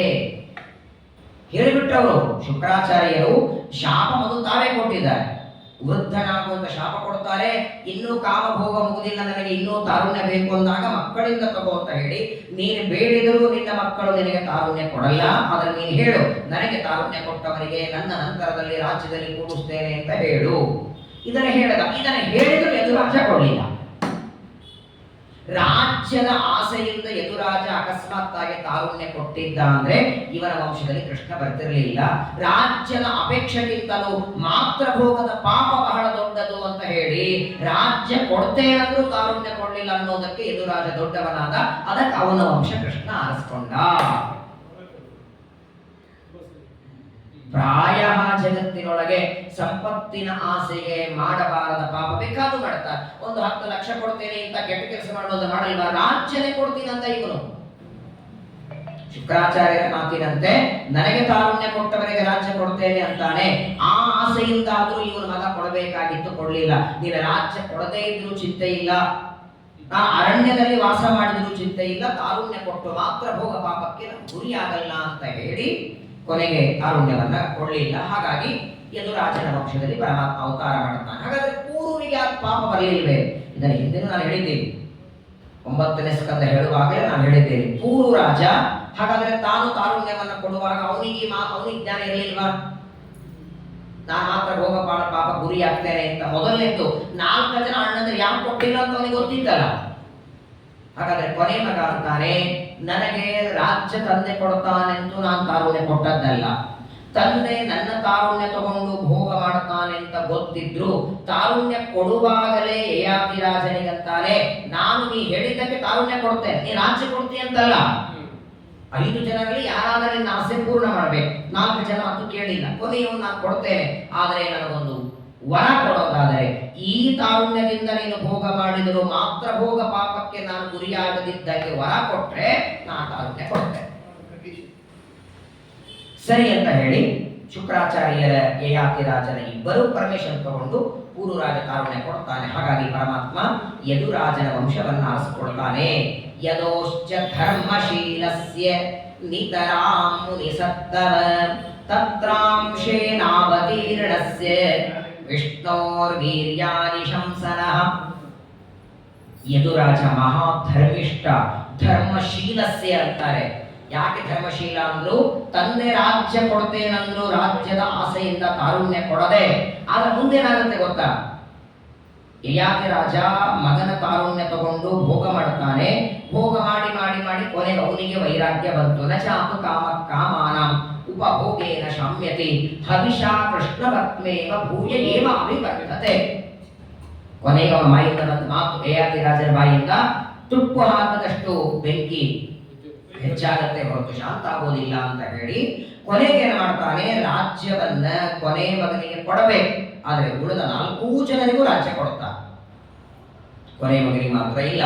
ಎಲ್ಲರಿಗೂ ರಾಜ್ಯವನ್ನ ಕೊಟ್ಟ, ಮಾತು ಕೇಳಿದ್ದಕ್ಕೆ ಸ್ವಲ್ಪ ಹೆಚ್ಚು ಸಂಪತ್ತು ಕೊಟ್ಟ ಕೊನೆ ಮಗನಿಗೆ. ಇಲ್ಲ ಅಂತಿದ್ರೆ ಮೂರು ರಾಜನಿಗೆ ಮಾತ್ರ ರಾಜ್ಯ ಕೊಟ್ಟ ಅಂದ್ರೆ ಉಳಿದು 4 ಜನ ಎಲ್ಲಿ ಹೋದ್ರು, ಅವರ ರಾಜ್ಯ ಮುಂದೆ ಬರಲಿಲ್ಲ ಅಂತ ಪ್ರಶ್ನೆ ಬರ್ತದೆ. ರಾಜ್ಯದಲ್ಲಿ ಭಾಗ ಮಾಡಿ, ಹಿಂದೆಲ್ಲ ಇದಿತ್ತು, 10 ಜನ ಮಕ್ಕಳಿದ್ದು 10 ಜನರಿಗೆ ಭಾಗ ಮಾಡಿ ಕೊಡುವಂತಹ ಒಂದು ಪದ್ಧತಿ. ಆ ಭಾಗ ಮಾಡೋದರಲ್ಲಿ ಹಿರಿಮಗನಿಗೆ ಕೊಟ್ಟ, ಕೊನೆಗೆ ಗುರುವಿಗೆ ಸ್ವಲ್ಪ ಅಧಿಕವಾದ ಸಂಪತ್ತು ಕೊಡ್ತಾನೆ. ಅಂತಹ ಧರ್ಮಿಷ್ಠನಾದ, ಸಾತ್ವಿಕನಾದ, ಸಜ್ಜನನಾದ ಯಯಾತಿಯ ಹಿರಿಯ ಮಗನಾದ ಯದುರಾಜನಲ್ಲಿ ದೇವರ ಅವತಾರ ಮಾಡಿದಲ್ಲ ಸ್ವಾಮಿ, ಆ ಕೃಷ್ಣನ ಕಥೆ ನನಗೋಸ್ಕರ ಹೇಳಿ ಅಂತಾರೆ ಶುಕಾಚಾರ್ಯರಿಗೆ. ಯಾಕೆಂದ್ರೆ ಪ್ರಾಯ ಜಗತ್ತಿನೊಳಗೆ ಯಾವ ವ್ಯಕ್ತಿಗಳು ಬುದ್ಧಿವಂತನೇ ಇರಲಿ ದಡ್ಡನೇ ಇರಲಿ ಯಾರು ಇಚ್ಛೆ ಪಡಲ್ಲರಿ. ಗರ್ಭದಲ್ಲಿ ಬಂದಿರೋದಕ್ಕೆ ಯಾರಿಗೆ ಇಚ್ಛೆ ಆಗತ್ತೆ ಹೇಳಿ? ಆ ತಾಯಿಯ ಗರ್ಭದೊಳಗೆ ಹೊಲಸು, ಪ್ರಚಂಡವಾದ ವೇದನೆ, ಹುಳ ಕಚ್ಚುತ್ತವೆ, ನಾನಾ ರೀತಿಯಾದ ಮಲಮೂತ್ರಗಳು, ವಾಂತಿ. ಅಂಥ ಗರ್ಭದಲ್ಲಿ ಬರೋದಕ್ಕೆ ಒಲ್ಲಂತಾರೆ. ವೈಕುಂಠಾಧಿಪತಿಯಾದ ಪರಮಾತ್ಮ ವೈಕುಂಠ ಲೋಕ ಬಿಟ್ಟು ದೇವಕಿಯ ಗರ್ಭದಲ್ಲಿ ಬಂದ ಯಾಕೆ ಅಂತ ಕೇಳ್ತಾನೆ ಪರೀಕ್ಷಿತ. ನೀವೆಲ್ಲೇ ನೋಡಿ, ತನಗೊಂದು ಪ್ರಯೋಜನ ಇಲ್ಲದೆ ಯಾವ ವ್ಯಕ್ತಿ ಎಲ್ಲೂ ಬರಲ್ಲ. ನಿಮ್ಮ ಮಠಕ್ಕೆ ಕರೆದ್ರು ಯಾಕೆ ಅಂತ ಕೇಳ್ತೀರಿ, ನಮಗೇನು ಸಿಗತ್ತೆ ಅಂತ ಕೇಳ್ತೀರಿ. ಎಲ್ಲೇ ನೋಡಿ, ಊಟಕ್ಕೆ ಕರೆದ್ರು ನಾಳೆ ಒಂದು ರಾಯರ ಮಠದಲ್ಲಿ ಕಾರ್ಯಕ್ರಮ ಇದೆ ಬರ್ತೀರಾ ಅಂತ, ಕಾರ್ಯಕ್ರಮ ಇದೆ ಬರ್ತೀರಾ ಅಂದಾಕ್ಷಣ ಮೊದಲು ಒಪ್ಪಲ್ಲ. ಕಾರ್ಯಕ್ರಮ ಆದ್ಮೇಲೆ ಅಲ್ಲಿ ತೀರ್ಥ ಪ್ರಸಾದ ಇದೆ ಅಂದಾಗ ಹಂಗಂದ್ರೆ ಪರವಾಗಿಲ್ಲ ಅಂತ. ಆದ್ರೂ ಕೆಲವರು ಪಾಪ ಹೊತ್ತ ತಡೆಗೆ ತೀರ್ಥ ಪ್ರಸಾದಕ್ಕೆ ಪ್ರಶಸ್ತಿ ಇಲ್ಲ ಬೇಡ ಅಂತ, ತೀರ್ಥ ಪ್ರಸಾದ ಆದ್ಮೇಲೆ ಬೆಳ್ಳಿ ತಂದು ಕೊಡ್ಬೇಕು, ಹಾಗಾದ್ರೆ ಗ್ಯಾರಂಟಿ ಬರೋದು ಫಿಕ್ಸ್. ಆಮೇಲೆ ಏನ್ ಬೇಕಾ ಊಟ ಮಾಡದೇ ಇದ್ರೆ ಚಿಂತೆ ಇಲ್ಲ. ಎಲ್ಲೇ ನೋಡಿ ಲಾಭ ಇಲ್ಲದೆ ಬಹಳ ಕಡಿಮೆ, ತುಂಬಾ ಅಂದ್ರೆ ತುಂಬಾ ಕಡಿಮೆ, ತನಗೇನೂ ಪ್ರಯೋಜನ ಇಲ್ಲದೆ ಇದೊಂದು ದೇವರ ಸೇವೆ ಅಂತ ಮಾಡೋರು ತುಂಬಾ ಕಡಿಮೆ ಸಿಗ್ತಾರೆ. ಸರ್ವೋತ್ತಮ ಮಾಡ್ತಾರೆ ನೋಡಿ, ಪಾಪ ಅವರ ಸ್ತೋತ್ರ ಮಾಡಲ್ಲ, ಅವರ ವಯಸ್ಸೇನು, ಮನೆಯಲ್ಲಿ ಪಾಪ ಅವ್ರಿಗೆ ತೊಂದರೆ, ಮನೆಯವ್ರಿಗೆ ತೊಂದರೆ, ಏನ್ ಈ ವಯಸ್ಸಲ್ಲಿ ಏನ್ ಬೇಕು, 2 ಹೊತ್ತು ನಾಮಸ್ಮರಣೆ ಮಾಡ್ತಾ ಊಟ ಮಾಡಬೇಕು, ಬೇಕಾದಷ್ಟು ಗೊಂದಲ ಹಾಕ್ತಾರೆ, ಕಾರ್ಯಕ್ರಮ ಅಂತಾರೆ, ಮತ್ತೊಮ್ಮೆ ಹೇಳ್ತಾರೆ. ಅವ್ರು ನೀನೊಂದು ಮಾತು ಹೇಳಿದ್ರು, ಈಗ ಯಾರ ಹತ್ರ ಆದ್ರೂ ಅವು ಎಲ್ಲಾ ಕಡೆಯಿಂದ ತಗೊಂಡು ದುಡ್ಡು ಮನೆಗೆ ತಗೊಳ್ಳಲ್ಲ, ಕಾರ್ಯಕ್ರಮಕ್ಕೆ ಇರ್ಲಿ ಪದೇ ಪದೇ ಬೇಡುವಾಗ ಒಂಥರ ಸಂಕೋಚ ಆಗತ್ತೆ. ಒಂದು ಕಾರ್ಯಕ್ರಮಕ್ಕೆ ಪದೇ ಪದೇ ಅದನ್ನ ಹೇಳೋದು ಅಂದ್ರೆ 4 ಜನ ಏನಾರೆ ಮಾತಾಡ್ಕೊಳ್ಳಿ, ಕಾರ್ಯಕ್ರಮ ಯಶಸ್ವಿ ಆಗೋ ಪದೇ ಅಂತ ಹೇಳ್ತಾರ. ಕೆಲವು ಕಡೆ ಸಂಕೋಚದಿಂದ ಬಿಡೋರಿದ್ದಾರೆ, ಆಯ್ತಪ್ಪ ಅವರೇ ತಿಳ್ಕೊಂಡು ಕೊಡ್ಲಿ, ಇದಕ್ಕೆ ನೀವು ಕೊಟ್ಟಿಲ್ಲ, ಇದಕ್ಕೆ ನೀವು ಮಾಡಿಲ್ಲ ಅಂತ ಅದನ್ನು ಒಂಥರ ಹೇಳಬೇಕಾದ್ರೆ ಏನಪ್ಪ ಅವ್ರು ಬೇಡ್ತಾರೆ, ಅವ್ರು ಬೇಡಿದಕ್ಕೆ ನೀವು ತಪ್ಪು ತಿಳ್ಕೊಡಲ್ಲ, ಆದ್ರೆ ಅದನ್ನ ಹೇಳಬೇಕಾದ್ರೂ ಒಂದು ಮನಸ್ಸಿಗೆ ಧೈರ್ಯ ಬೇಕು. ಪದೇ ಪದೇ ಕೇಳ್ತಾರೆ ಅಂತ 4 ಜನರ ಬಗ್ಗೆ ಅನ್ಕೊಳ್ತಾರೆ ಅಂತ ಅವ್ರು ಅನ್ಕೊಳ್ಳೋದೇ ಇಲ್ಲ. ಕಾರ್ಯಕ್ರಮ ಆಗಬೇಕು, ಸಂಘದಲ್ಲಿ ಯಶಸ್ವಿಯಾಗಿ ಆಗಬೇಕು. ನಮ್ಮ ಗೋವರ್ಧನ ಯಾವಾಗಲೂ ಹೇಳ್ತಿರ್ತಾರೆ, ಸರ್ವೋತ್ತಮನ ಅವರು ಬಹಳ ದೊಡ್ಡ ಕೊಡುಗೆ ಇದೆ, ಅವ್ರು ನಿಂತು ಮಾಡ್ತಾರೆ ಅಂತ. ನಮ್ಮ ಸಂಘದಲ್ಲಿ ಎಷ್ಟೋ ಕಾರ್ಯಕ್ರಮ, ಒಂದು ಅರ್ಥದಲ್ಲಿ ಸಂಘಗಳನ್ನ ಇಟ್ಟು ಮಠಗಳಲ್ಲಿ ನಡೆಸಬೇಕಾದ ಕಾರ್ಯಕ್ರಮ ಒಂದು ಸಂಘ ಮಾಡ್ತಾ ಇದೆ. ಕಮಿಟಿ ಮಾಡಿಕೊಂಡು 10 ಜನ ಡೋನರ್ಸ್ಗಳನ್ನ ಡೊನೇಷನ್ ಕೊಟ್ಟು ಒಂದೇನು ಸಂಸ್ಥಾನ ಮಠ ಮಾಡಬೇಕು, ಅದೆಲ್ಲ ಕಾರ್ಯಕ್ರಮ. ಆರಾಧನೆಗಳು ನಡೀತದೆ, ಪ್ರವಚನ ಅಂತೂ 350-60 ದಿನ ನಡೀತದೆ, ದೊಡ್ಡ ದೊಡ್ಡ ಆರಾಧನೆಗಳು ನಡೀತದೆ, ಉಪಕರ್ಮ ನಡೀತದೆ, ಧಾತ್ರಿ ಹೋಮ ನಡೀತದೆ. ಸಾಧ್ಯ ಇಲ್ಲ ಇದು ಎಷ್ಟು ಕಡೆ ತೋರಿಸ್ತಿರ್ಬೇಕಾದ್ರೆ. ಎಷ್ಟೋ ಸಂಘಗಳಲ್ಲಿ ಇದೇ ಪರಿಸ್ಥಿತಿ. ಪಾಪ ಅವ್ರು ಕೇಳೋದಕ್ಕೆ ಸಂಕೋಚ ಆಗುತ್ತೆ, ಜನ ಕೊಡಲ್ಲ ಅಂತ ನಿಂತೋಗಿ ಬಿಡ್ತಾರೆ. ಅದು ದ್ವಾದಶಿ ಪಾರಣೆ ಇರಬಹುದು ಅಥವಾ ಯಾವುದೇ ವಿಚಾರ ಇರಬಹುದು, ಎರಡೂ ಬೇಕು. ಅದಕ್ಕೆ ನಮ್ಮ ಸಂಸ್ಕೃತಿಗಳ ಮಾತಿಗೆ ನೋಡಿ, ಯೋಜಕಸ್ತತ್ರ ದುರ್ಲಭ. ಹಣ ಕೊಡಬಹುದು, ನಾಳೆ ಕಾರ್ಯಕ್ರಮ ಮಾಡ್ತೇನೆ ಅಂದ್ರೆ ಆಯ್ತು, 5,00,000 ರೂಪಾಯಿ ಕೊಡಬಹುದು. ಆ ಅಡಿಗೆಯವರಿಗೆ ಫೋನ್ ಮಾಡ್ಬೇಕು, ಆ ಅಡಿಗೆ 100 ಕಂಪ್ಲೇಂಟ್ ಮಾಡ್ತಾರೆ, ಅಡಿಗೆ ಸರಿ ಇಲ್ಲ, ಹೋಗಲ್ಲ, ಅಲ್ಲಿ ಇದು ನೀರಿಲ್ಲ, ಇಲ್ಲಿ ಪಲ್ಯ, ಯಾವ್ದಕ್ಕೆಲ್ಲ ಉತ್ತರ ಕೊಡೋ. ನಾವೇನ್ ಮಾಡ್ತೀವಿ, 10,000 ರೂಪಾಯಿ ಕೊಟ್ಟಿದ್ದೀವಿ, 11:30 ನಾವು ಬರೋದ್ರಲ್ಲಿ ಅಡಿಗೆ ರೆಡಿ ಇರ್ಬೇಕಷ್ಟೇ. 11:30 ಅಡಿಗೆ ರೆಡಿ ಇರ್ಬೇಕಷ್ಟೇ ಅಂದ್ರೆ ಆ ಅಡಿಗೆ ಮಾಡಿಸೋದ್ರಲ್ಲಿ ನಿಂತು ಮಾಡಿಸ್ತಿರ್ತಾರ ಯೋಜಕರು. ಅಡಿಗೆ ಹೋಗಿ ಎಡ ಮಾತು ಬೈದ್ರು ಮಂಗಳಾರತಿ ಮಾಡಿಸ್ಕೋಬೇಕು, ಅವನೇನಂದು ಮಾಡಿಸ್ಕೋಬೇಕು. ಪರವಾಗಿಲ್ಲಪ್ಪ, ನೀನೇ ರಾಜ, ನೀನೇ ಇಂದ್ರ, ನೀನೇ ಚಂದ್ರ ಅನ್ಬೇಕು. ಇದನ್ನೆಲ್ಲ ಮಾಡೋ ವ್ಯಕ್ತಿಗಳು ಬೇಕು. ತಲೆ ಬೇಸರ ಆಗುತ್ತೆ. ಒಬ್ಬ ಆಚಾರ ಪ್ರವಚನ ಪ್ರವಚನಕ್ಕೆ ಏನೋ ತಡ ಮಾಡಿ ಬಂದ್ರು, ಯಾಕ್ರಿ ಏನಾಯ್ತು ಪ್ರವಚನ ಹೋಯ್ತು ನಿಂತೋಯ್ತಾ? ಯೋಚನೆ ಮಾಡಬೇಕಲ್ಲ, ಬಹಳ ದೊಡ್ಡ ಕೆಲಸ ಅದು. ಹಾಗಾಗಿ ಬಹಳ ಮಹತ್ವದ ಪ್ರಪಂಚದೊಳಗೆ ಎಲ್ಲೇ ನೋಡಿ ಕೆಲವು ಕಡೆಗೆ ಇದಕ್ಕೆ ಸಂಬಳ ಇದೆ. ಇವಾಗ ಮಠಗಳಲ್ಲಿ ಮ್ಯಾನೇಜರ್ ಅಂದ್ರೆ ಏನ್ ಹೇಳಿ ಅಲ್ವಾ? ಯಾವ ಪುಕ್ಸಟಿ ಮಾಡ್ತಾರೆ ಹೇಳಿ? ಅದು ಮ್ಯಾನೇಜರ್ಗಳು ಇವೆಲ್ಲ ಮಾಡಲ್ಲ. ಅಡಿಗೆಯವ್ರು ಬರೋದು, ಅಡಿಗೆಯವ್ರು ನೋಡೋದು ಅವರೆಲ್ಲ ಮಾಡಲ್ಲ. ಮಠಕ್ಕೆ ಬಂದವರು ಎಷ್ಟು ಜನ ಬರ್ತಾರೆ, ಊಟಕ್ಕೆ ಎಷ್ಟು ಜನ, ಏನ್ ಕಾರ್ಯಕ್ರಮ, ಎಷ್ಟು ಜನ, ಹಸ್ತೋದಕ್ಕೆ ಚೀಟಿ ಏನು ಹರಿಯೋದು ತೆಗೆಯೋದು, ಇಷ್ಟೇ ಕೆಲಸ. ಅಕಸ್ಮಾತ್ ಅಡಿಗೆ ಸಾಮಾನು ಮುಗಿದಿದ್ರೆ ಅಡಿಗೆಯ ಸಾಮಾನು ತಂದು ಕೊಡೋದು. ಒಲೆ ಹೊತ್ತಿಲ್ಲ ಅಂದ್ರೆ ಮ್ಯಾನೇಜರ್ ಹೋಗಿ ಏನ್ ಮಾಡ್ಬೇಕು? ಇಲ್ಲಿ ಹಂಗಲ್ಲ, ಒಲೆ ಹೊತ್ತಿಲ್ಲ ಅಂದ್ರೆ ಇವು ಸುದ್ದಿ ಬರೋದು. ಹಾ, ಒಲೆ ಹೊತ್ತಿಲ್ಲ, ಹೊಗೆ ಇಲ್ಲ, ಹೊಗೆ ಹೋಗಲ್ಲ.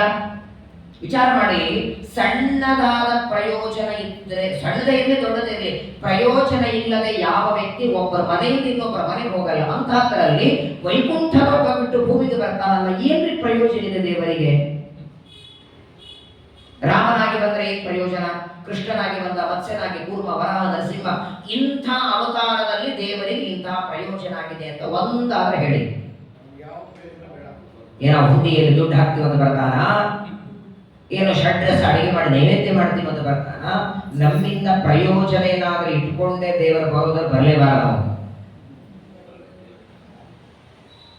ಬರಬಾರದು ಮಾತ್ರವಲ್ಲ, ನಮ್ಮ ಮುಖಾನು ನೋಡಬಾರದು. ಹೆಚ್ಚಿಗೆ ನೋಡಿದರೆ ಶುಕಾಚಾರ್ಯರಿಗೆ ಪರೀಕ್ಷಿತ ಅಂತಾರೆ, ಎಷ್ಟು ಕಾರುಣ್ಯರಿ ಭಗವಂತನಿಗೆ. ಎಷ್ಟೇ ಬಳಗದವರಿರಲಿ, ಅತೀ ಸಂಬಂಧಿಕರಿರಲಿ, ಒಂದು ಕಾರ್ಯಕ್ರಮಕ್ಕೆ ನೀವು ಬನ್ನಿ ಅಂತ ಕರೆದ್ರೆ ಮೊದಲನೇ ಸಲ ಒಪ್ಕೊಳ್ಳೋದೇ ಇಲ್ಲ ಅವರು. ಅಯ್ಯೋ ಸಾಯಂಕಾಲ ಆದ್ರೆ ಬೆಂಗಳೂರಲ್ಲಿ ಮಳೆ ಶುರುವಾಗುತ್ತೆ, ಆಟೋ ಬೇರೆ ಸಿಗಲ್ಲ, ರಿಟರ್ನ್ ಹೋಗೋದಕ್ಕೆ ಆಟೋ ಸಿಗಲ್ಲ, 90 ಕಂಪ್ಲೇಂಟ್ ಹೇಳ್ತಾರೆ. ನೋಡಿ ಎಲ್ಲ ಇದೇ ಇರುತ್ತೆ, ಆದ್ರೂ ನೀವು ಬಂದ್ರೆ ಒಂದು ಸಂತೋಷ ಆಗತ್ತೆ ನಮಗೆ. ಅವ್ರು ಬಂದು ಏನ್ ಮಾಡ್ಬೇಕಾಗಿಲ್ಲ, ಅವ್ರು ಬರೋದೇ ಒಂದು ಸಂತೋಷ.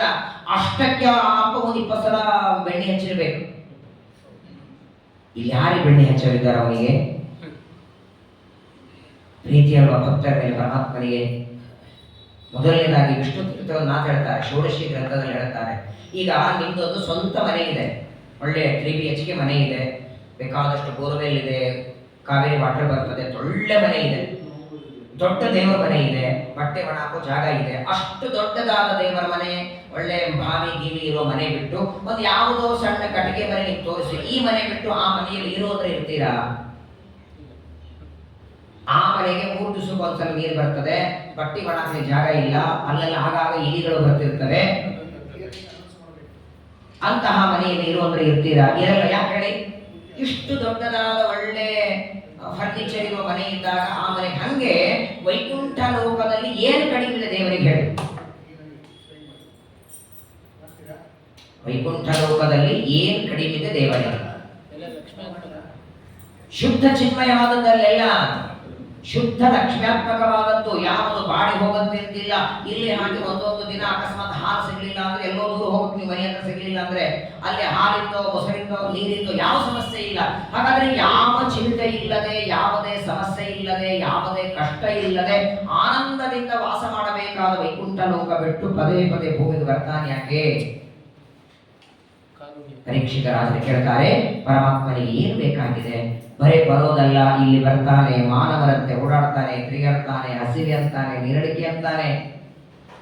ಇದೆಲ್ಲವನ್ನ ನೋಡಿದರೆ ಅವನ ಕಾರುಣ್ಯ ಎಷ್ಟು ಅಂತ ಗೊತ್ತಾಗತ್ತೆ. ವಿಶೇಷವಾಗಿ ನಮ್ಮೆಲ್ಲ ಸಜ್ಜನರ ಉದ್ಧಾರಕ್ಕಾಗಿ ಪದೇ ಪದೇ ವೈಕುಂಠ ಲೋಕವನ್ನು ಬಿಟ್ಟು ಬರುವಂತಹ ಪರಮಾತ್ಮ ಈಗ ಕೃಷ್ಣನಾಗಿ ದೇವಕಿಯ ಗರ್ಭದಲ್ಲಿ ಪರಮಾತ್ಮ ಅವತಾರ ಮಾಡುತ್ತಿದ್ದಾನೆ. ಆ ಪರಮಾತ್ಮನ ಚರಿತ್ರೆ ನನಗೋಸ್ಕರ ವರ್ಣನ ಮಾಡಿ ಅಂತ ಪರೀಕ್ಷಿತರು ಶುಕಾಚಾರ್ಯರಿಗೆ ಪ್ರಶ್ನೆಯನ್ನ ಕೇಳ್ತಾರೆ. ವಸುದೇವನ ಹೆಂಡತಿಯಾದ ದೇವಕಿಯಲ್ಲಿ ಯಾಕೆ ಅವತಾರ ಮಾಡಿದ? ದೇವಕಿ ಯಾರು? ವಸುದೇವ ಯಾರು? ಅವತಾರ ಮಾಡೋದಕ್ಕೆ ಎಲ್ಲ ಒಳ್ಳೆ ಜಾಗ ಅರಸ್ಕೊಳ್ತಾರೆ. ಇವಾಗೆಲ್ಲ ಸಿಸರಿನ್ ಬಂದಿದೆ. ನಾರ್ಮಲ್ ಆದ್ರೆ ಎಲ್ಲದರಲ್ಲೇ ಡೆಲಿವರಿ ಆಗ್ಬೇಕಲ್ವಾ? ಯಾವ ಸ್ಥಳಕ್ಕೆ ಹೋಗೋದಕ್ಕೆ ಜನ ಹೆದರ್ತಾರೆ. ಅಯ್ಯೋ ತುಂಬಾ ಬೇಸರ ಆಗ್ತಿದೆ, ಎಲ್ಲರೂ ಹೋಗೋಣ ಅಂದ್ರೆ ರೆಡಿಯಾಗಿ ಹೋಗೋಣ ಅಂತ ಗಂಡ ಹೇಳ್ದ. ಎಲ್ಲಿದ್ರಿ ಅಂತ ಹೇಳ್ತಿ ಕೇಳ್ತಾಳೆ. ರೆಡಿಯಾಗಿ ಹೋಗೋಣ ಅಂತ ಚೆನ್ನಾಗಿ ಪಾಪ ಮುಖ ತಕೊಂಡು ಸೀರೆ ಉಟ್ಕೊಂಡು ಎಲ್ಲಿ ಹೋಗೋಣ ಅಂತ ಜೈಲಿಗೆ ಹೋಗೋಣ ಒಂದೆರಡು ದಿನ. ಇವತ್ತಿನ ತನಕ ಹೋಗಿಲ್ಲ, ತಿರುಗಾಡಿ ಬರೋಣ. ಯಾವ ಜೈಲು? ಕಾರಾಗೃಹ. ತಪ್ಪು ಮಾಡಿದವರೇ ಹೋಗೋದಕ್ಕೆ ಹೆದರ್ತಾರೆ. ಅಂತಹ ಕಾರಾಗೃಹವನ್ನು ಬರ್ತ್ ಪ್ಲೇಸ್ ಮಾಡ್ಕೊಂಡಲ್ರಿ ಇವನು. 14 ಲೋಕದ ಒಡೆಯ. ಹೌದಪ್ಪ, ಇವನಿಗೇನೋ ರೆಂಟಿಗೆ ಮನೆ ಸಿಗಲಿಲ್ಲ, ಯಾರೋ ಇವನಿಗೆ ಅವತಾರ ಮಾಡಲಿಕ್ಕೆ ಯಾರೋ ಮನೆ ಕೊಡಲಿಲ್ಲ ಅಂದ್ರೆ ಕಾರಾಗೃಹ ಆರಿಸ್ಕೊಳ್ಳಿ.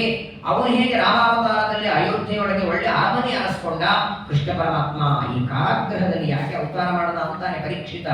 ಸಚ್ಚಿದಾನಂದ, ಸ್ವತಂತ್ರ, ಸರ್ವ ಇಚ್ಛೆ, ಇನ್ನೊಬ್ಬರಿಗೆ ಅವರ ಅಪೇಕ್ಷೆ ಪೂರ್ಣ ಮಾಡುವವ.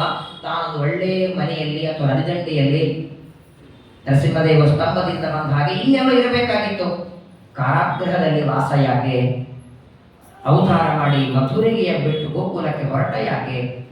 ಇದೆಲ್ಲವನ್ನ ನನಗೆ ವಿಸ್ತಾರವಾಗಿ ಕೇಳಬೇಕು ಅಂತ ಅಪೇಕ್ಷೆ ಇದೆ. ಅದನ್ನ ವಿವರಣೆ ಮಾಡಬೇಕು ಅಂದಾಗ ಪರೀಕ್ಷಿತರಿಗೆ ಒಂದೇ ಪ್ರಶ್ನೆ ಶುಕಾಚಾರ್ಯ ಕೇಳುತ್ತಾರೆ, ಇಷ್ಟು ಆಗ್ರಹ ಯಾಕೆ ನಿನಗೆ? ಸರಿ, ಕೃಷ್ಣನ ಅವತಾರದ ಬಗ್ಗೆ, ಕೃಷ್ಣ ಪರಮಾತ್ಮ ದೇವಕಿಯಲ್ಲಿ ಯಾಕೆ ಬಂದ, ಕಾರಾಗೃಹದಲ್ಲಿ ಯಾಕೆ ಬಂದ, ಸರಿ, ನಿನ್ನ ಪ್ರಶ್ನೆ ಎಲ್ಲ ಸರಿ. ರಾಮಾವತಾರ ಉಳಿದ ಯಾವ ಅವತಾರ ಹೇಳುವಾಗಲೂ ಇಷ್ಟು ಆಗ್ರಹ ಪಡಿಸಲಿಲ್ಲ ನೀನು.